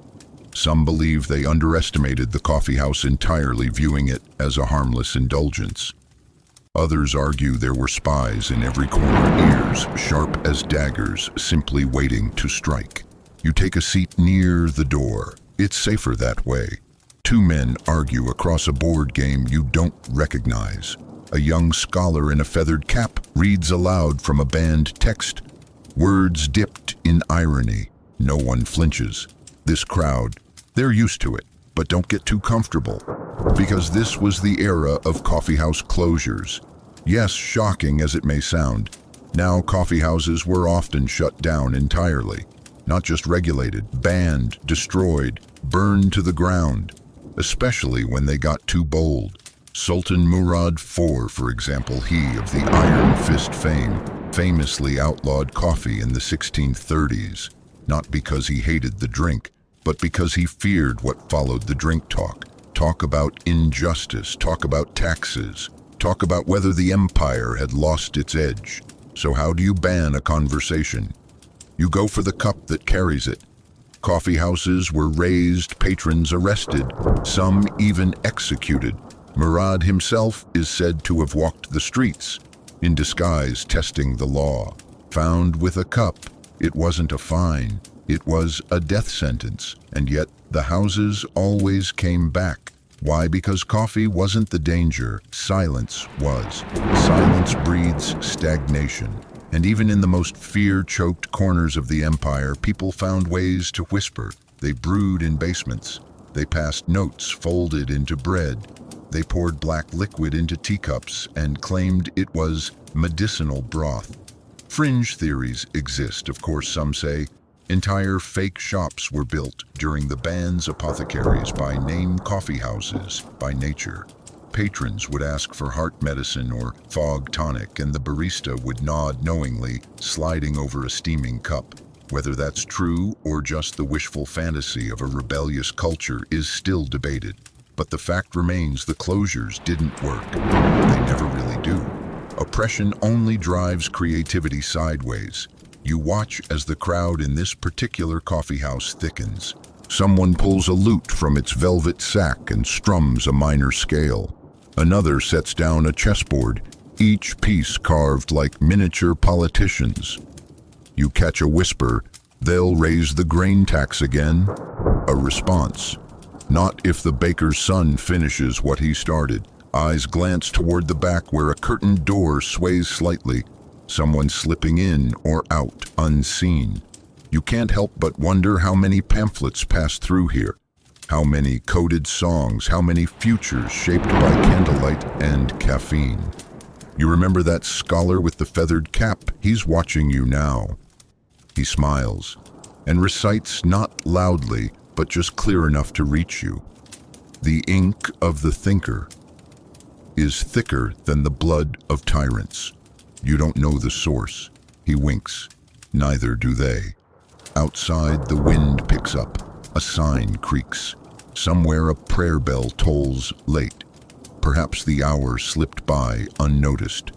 Or perhaps, in this place, time obeys different rules. You rise quietly, leaving a single coin on the table. Behind you, the game continues. The arguments swell. The revolution sleeps, but only lightly. You step into the street, heart buzzing, maybe from the coffee, or maybe from the realization that you've just sat in a room where silence was broken again and again by those who believed speech was survival. And maybe they were right. You walk slowly now, not because you're tired, but because the night is thick with scent and sound and something else, a sort of static charge in the air, like the city is holding its breath. Your feet bring you back toward the heart of the old district, where once a long time ago a single shop opened its doors and poured the very first cup of Ottoman coffee. That humble beginning, some historians say, it was the work of two Syrian entrepreneurs from Aleppo, sparked not just a beverage trend, but a seismic cultural shift. You stop and imagine it, that original place, dim and smoky, filled with curiosity and incense, and the cautious optimism of a city about to be caffeinated for the first time. They called it cave, and in it swirled roasted beans ground by hand, brewed over embers, thick and sludgy and unforgettable. It didn't take long for that first shop to multiply. Coffee houses bloomed like jasmine in spring, and with them came the rituals, the charcoal fire, the long-handled sezve pot, the porcelain finjan cup with no handles, always served on a saucer, often alongside a glass of cool water. Not for taste, but for clarity, to clear the palate, to make sure the coffee's message arrived unclouded. You peek into a tucked-away shop on a corner where the cobblestones bend like a question mark. Inside, a man in russet robes is slowly swirling a sezve over a copper brazier. He doesn't speak, just lifts his chin in greeting. You sit. He pours without asking. The coffee is strong, silent, almost syrupy, the kind that settles into your bones and doesn't leave for days. As you sip, your gaze drifts to the walls. They're covered in artwork, line after line of abstract shapes, calligraphy curling into spirals. You recognize some Quranic verses, but others are different. Puzzles, maybe, or poems, or the notes of a musician who preferred brush to lute. There's a theory still debated, of course, that some early coffeehouses doubled as schools of silence. Not literal silence, but introspective spaces. Places where words mattered more because they were measured. Where people learned to speak in code, in symbol, in inference. where theology, politics, love, and death all shared a single table. You swirl your coffee. It leaves a ring around the edge of the cup. That ring, someone once told you, could be read. Fortunes glimpsed in the grounds.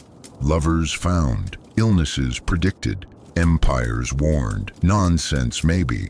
Or maybe just another kind of conversation. Because in Ottoman coffee culture, the space between words was as sacred as the words themselves. You take another sip. The man behind the brazier finally speaks. His voice is soft, like oiled leather.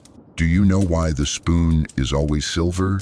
You blink, because silver is pure, and it doesn't hold the bitterness. He nods once like a teacher satisfied with a student's guess. Outside, a night market hums into life. You hear the flick of silk, the call of a vendor offering rose-scented syrup, the giggle of a child running barefoot. Istanbul doesn't sleep, it just switches personalities. You think back to something odd you read once, that during the height of the coffee craze, some Sufi orders used the drink in their rituals. They claimed it sharpened the spirit, helped transcend the earthly weight of prayer fatigue. Qahwa, they said, came from the Arabic root that meant to suppress, as in hunger, but also, perhaps, the distractions of the ego. Historians still debate whether this link to mysticism elevated coffee's early status or made it more suspicious in the eyes of the conservative court. After all, it wasn't just coffee's social power that scared the elite. It was what coffee allowed people to imagine. You close your eyes for a moment. Let the steam rise into your face. You imagine a room full of scholars, each with a tiny lamp and a stack of forbidden books. A man writes furiously on parchment, while another whispers a recitation into the wall as if it might remember. A woman sketches a map not of places but of patterns in her dreams, all of them sipping, all of them watching each other with quiet trust. Were those coffee houses or sanctuaries or both? You ask the man if this place has a name. He shrugs. Names change, walls stay. That feels like a proverb, though you're not sure if it is. You finish the last drop. It coats your throat in warmth and memory. He takes the cup, turns it upside down on the saucer, and lets it rest. A trickle of liquid slides out and pools like a question mark at the edge of the china. You don't ask what he sees. Some mysteries, even here, deserve their silence. You leave with slower steps this time. The night is heavier, or maybe your thoughts are. You run your hand along the stone wall as you pass your fingers tracing invisible grooves. Every surface feels ancient. Not with dust, but with attention. The kind of attention that rewrites you a little even when you're just passing through.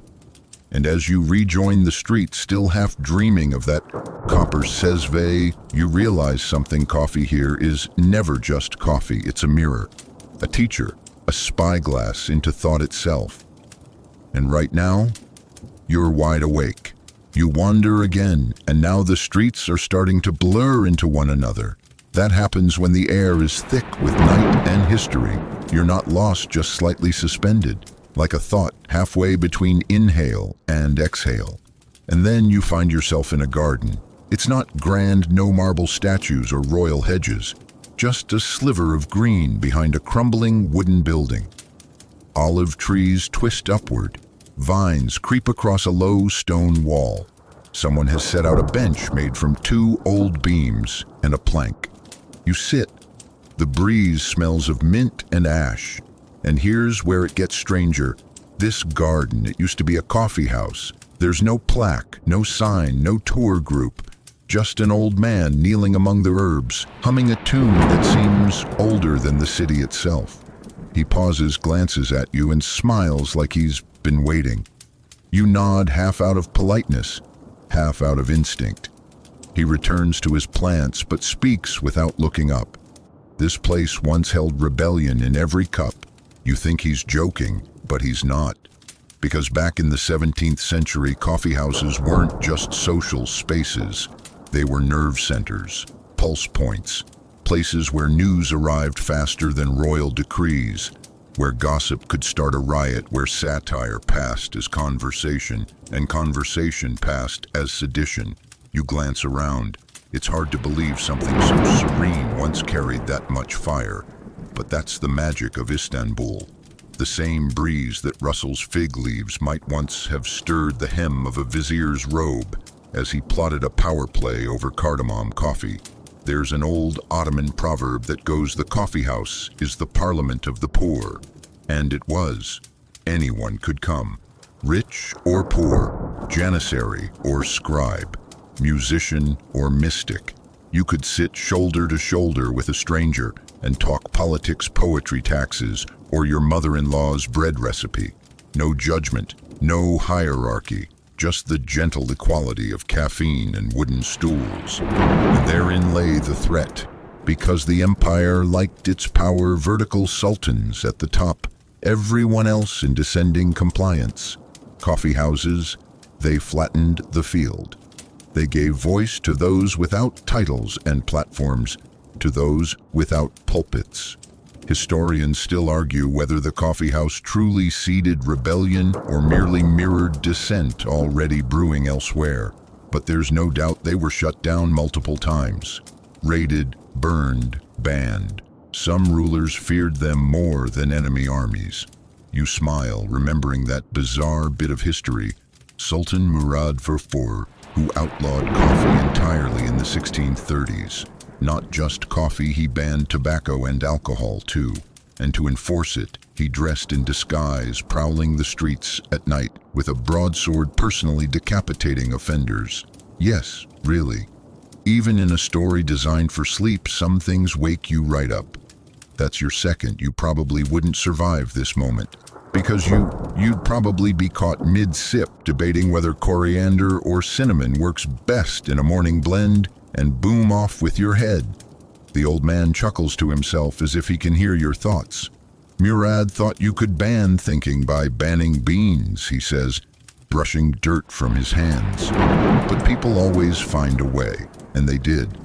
Underground coffee houses sprang up, literal underground in some cases, hidden behind butcher stalls, down trapdoor cellars, behind bakeries with suspiciously large ovens.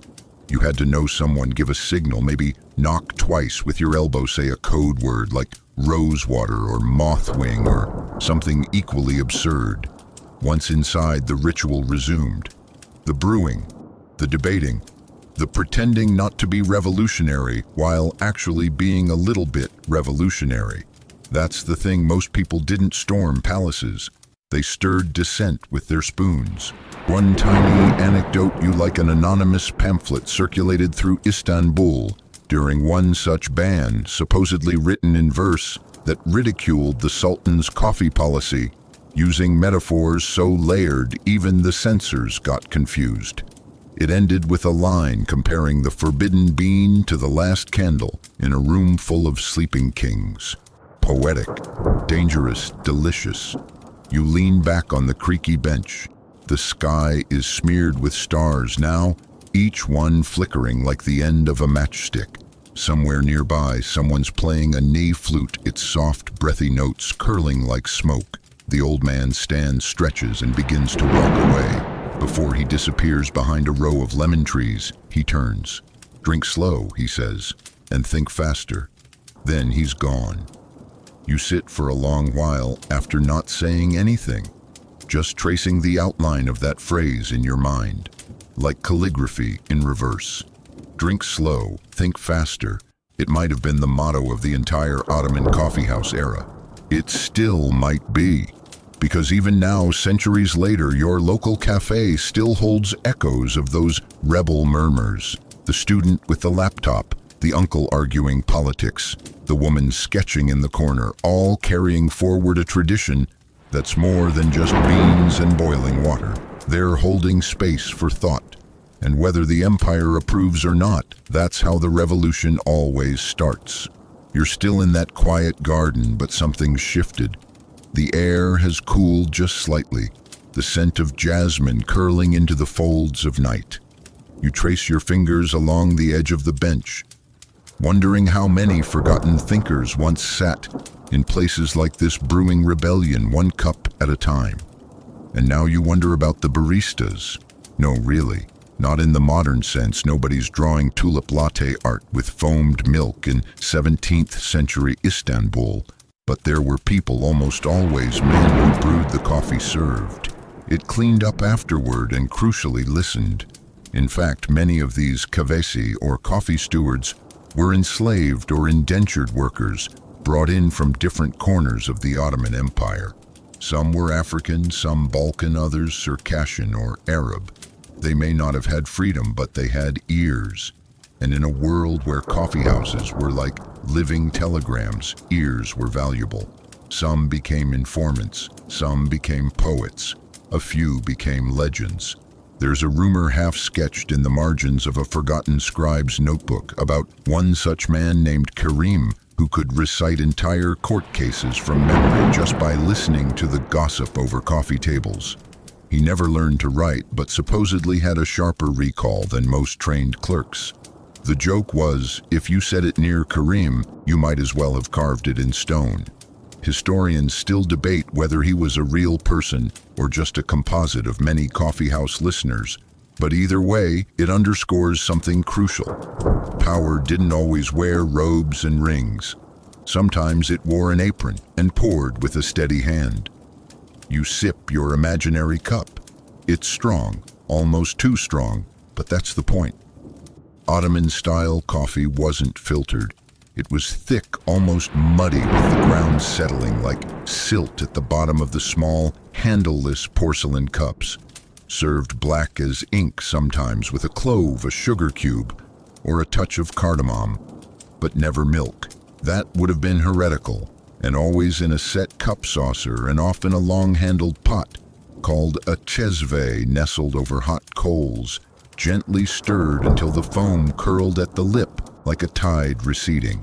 The preparation was ceremonial. You weren't just drinking, you were declaring intention, focus, participation. Even silence meant something in a coffee house. It could signal agreement, contempt, or careful calculation, and those small silences could change everything.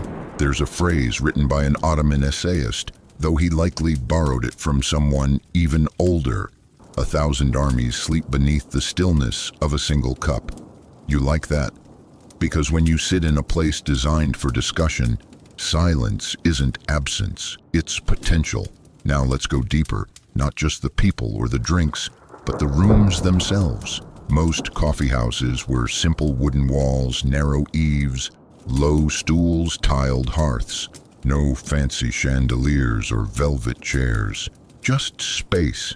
Space to think. Space to gather. Space to stir the pot literally and politically. Some even had second floors where the more affluent patrons could watch the action below. You can imagine that dynamic scholars debating theology downstairs, while an exiled prince quietly listens above, nodding slowly, plodding slowly, sipping slowly. And then there were the storytellers, because surprise twist, this sleepy script about coffee is also secretly about performance. Coffee houses weren't libraries.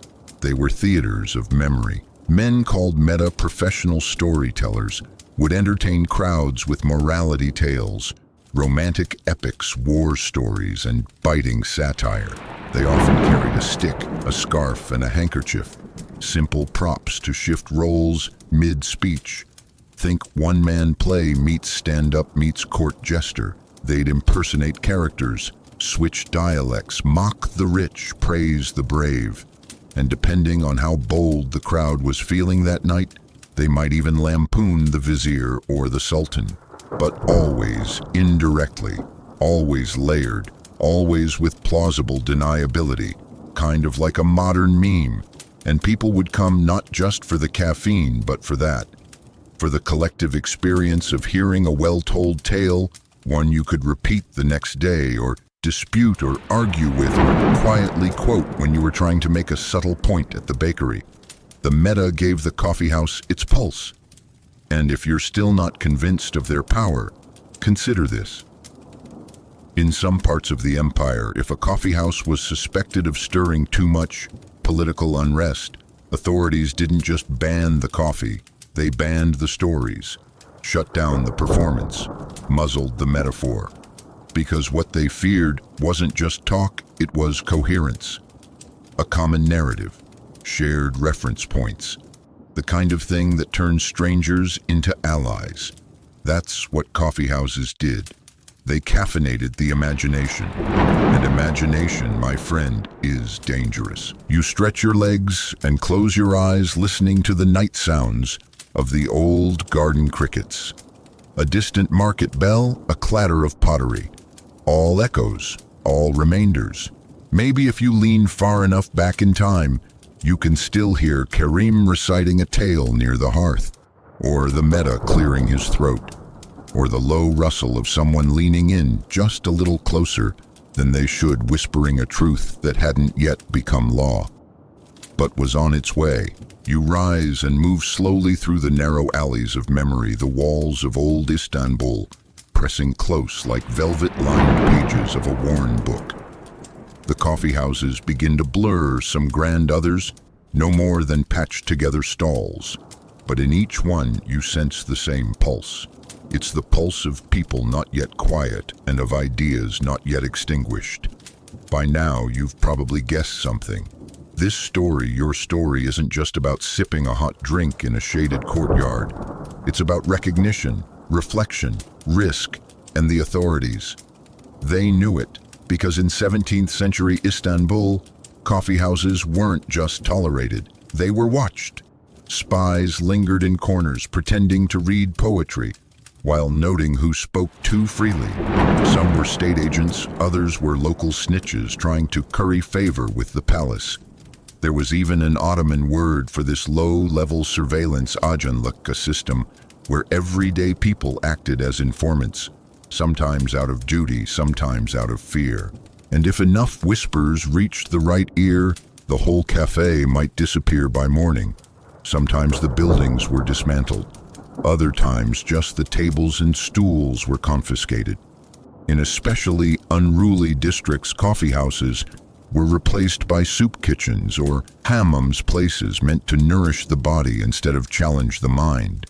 But still, they returned, rebuilt, reopened, like dandelions in a courtyard. And here's a little irony to enjoy as you drift towards sleep. The very empire that feared the power of the coffeehouse also depended on it. High officials needed these spaces to gauge public opinion. Ambassadors visited to get a sense of what the city was whispering. Sultans occasionally disguised themselves and slipped in for a quiet cup just to listen.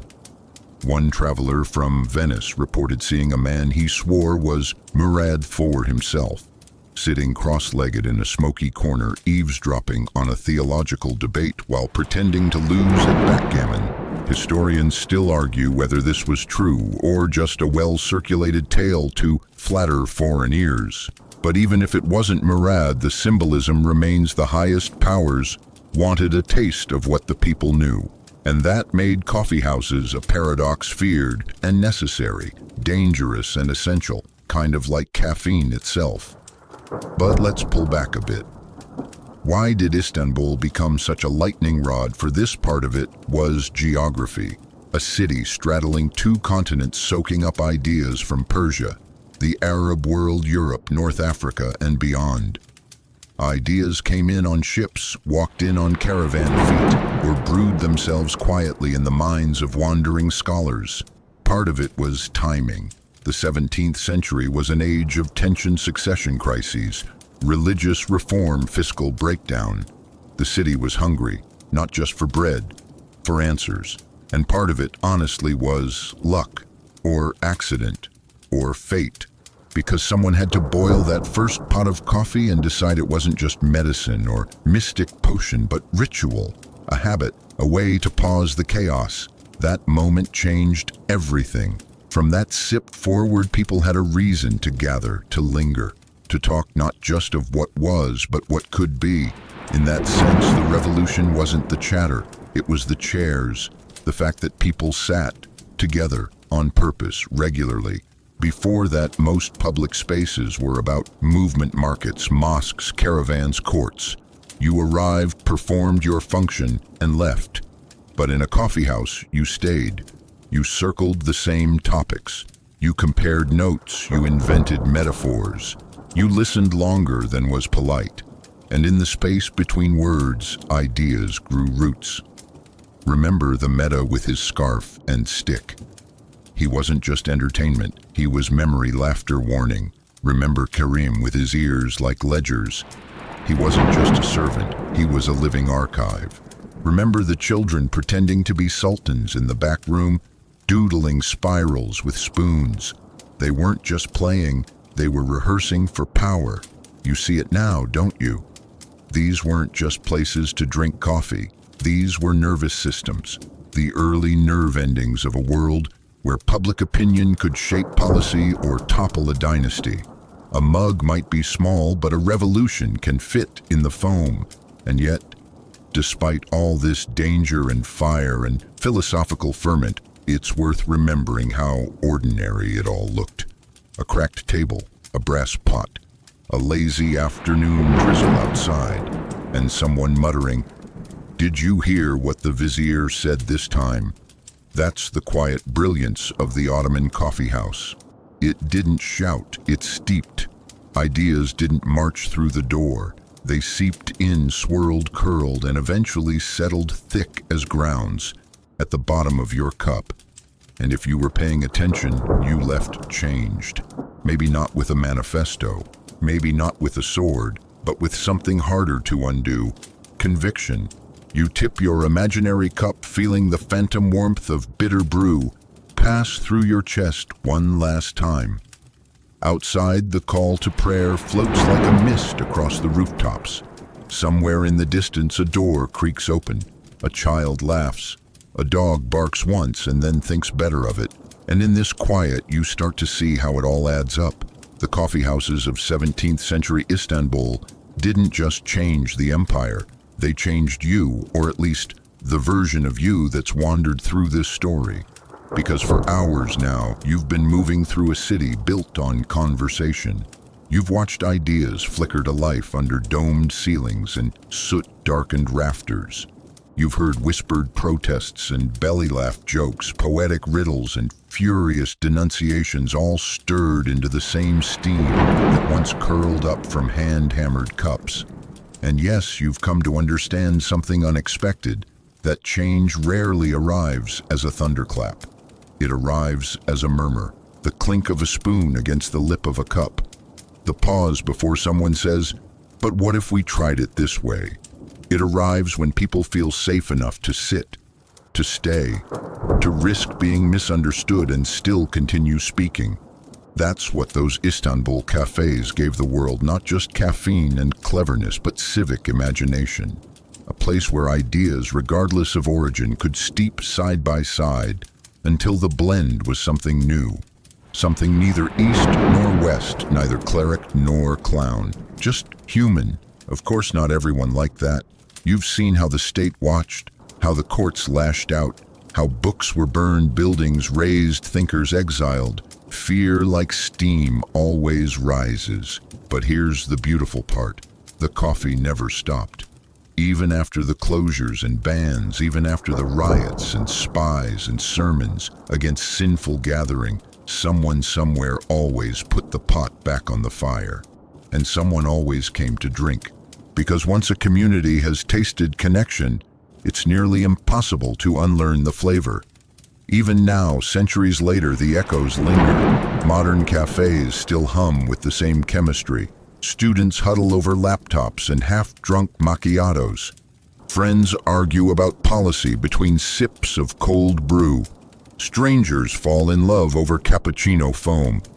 And in the back corner, someone sketches a revolution on a napkin. It's not the same, of course. The world's changed. Our cups are paper. Our sugar packets are mass-produced. Our debates half-spoken between texts and notifications. But somewhere deep in that ritual, in the pause, the sip, the tell me what you think, you still carry the ember of those Ottoman days. And maybe that's all history really is. Not kings and battles and treaties, but habits that refuse to die.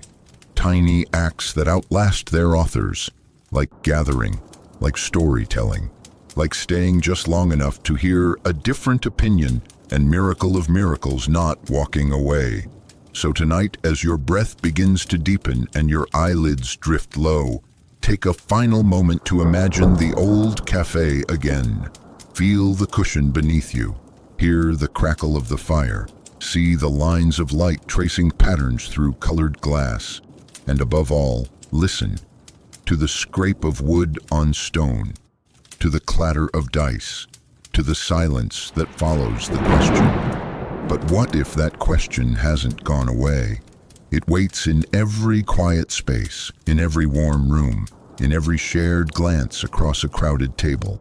You may not wear robes or recite verses, but the spirit of those coffee houses is in you. It's in the way you wonder. It's in the way you listen. And tomorrow when you speak, maybe someone else will hear it too.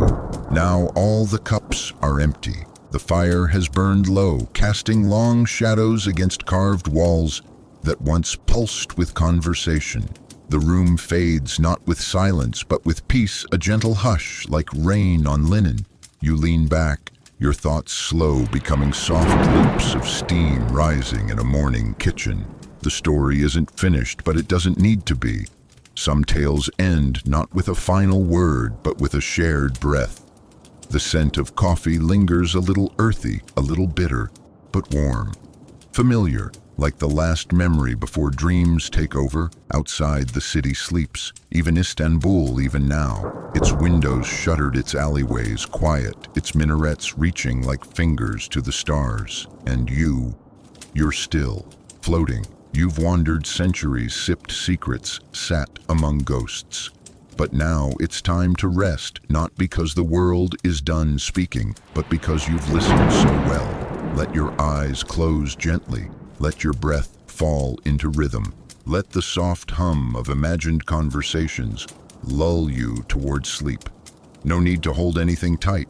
It's all here inside you, steeping quietly in the warmth of your awareness. History, like coffee, is best when unhurried. So exhale. Let it cool. Let yourself drift. End of script. Sweet dreams.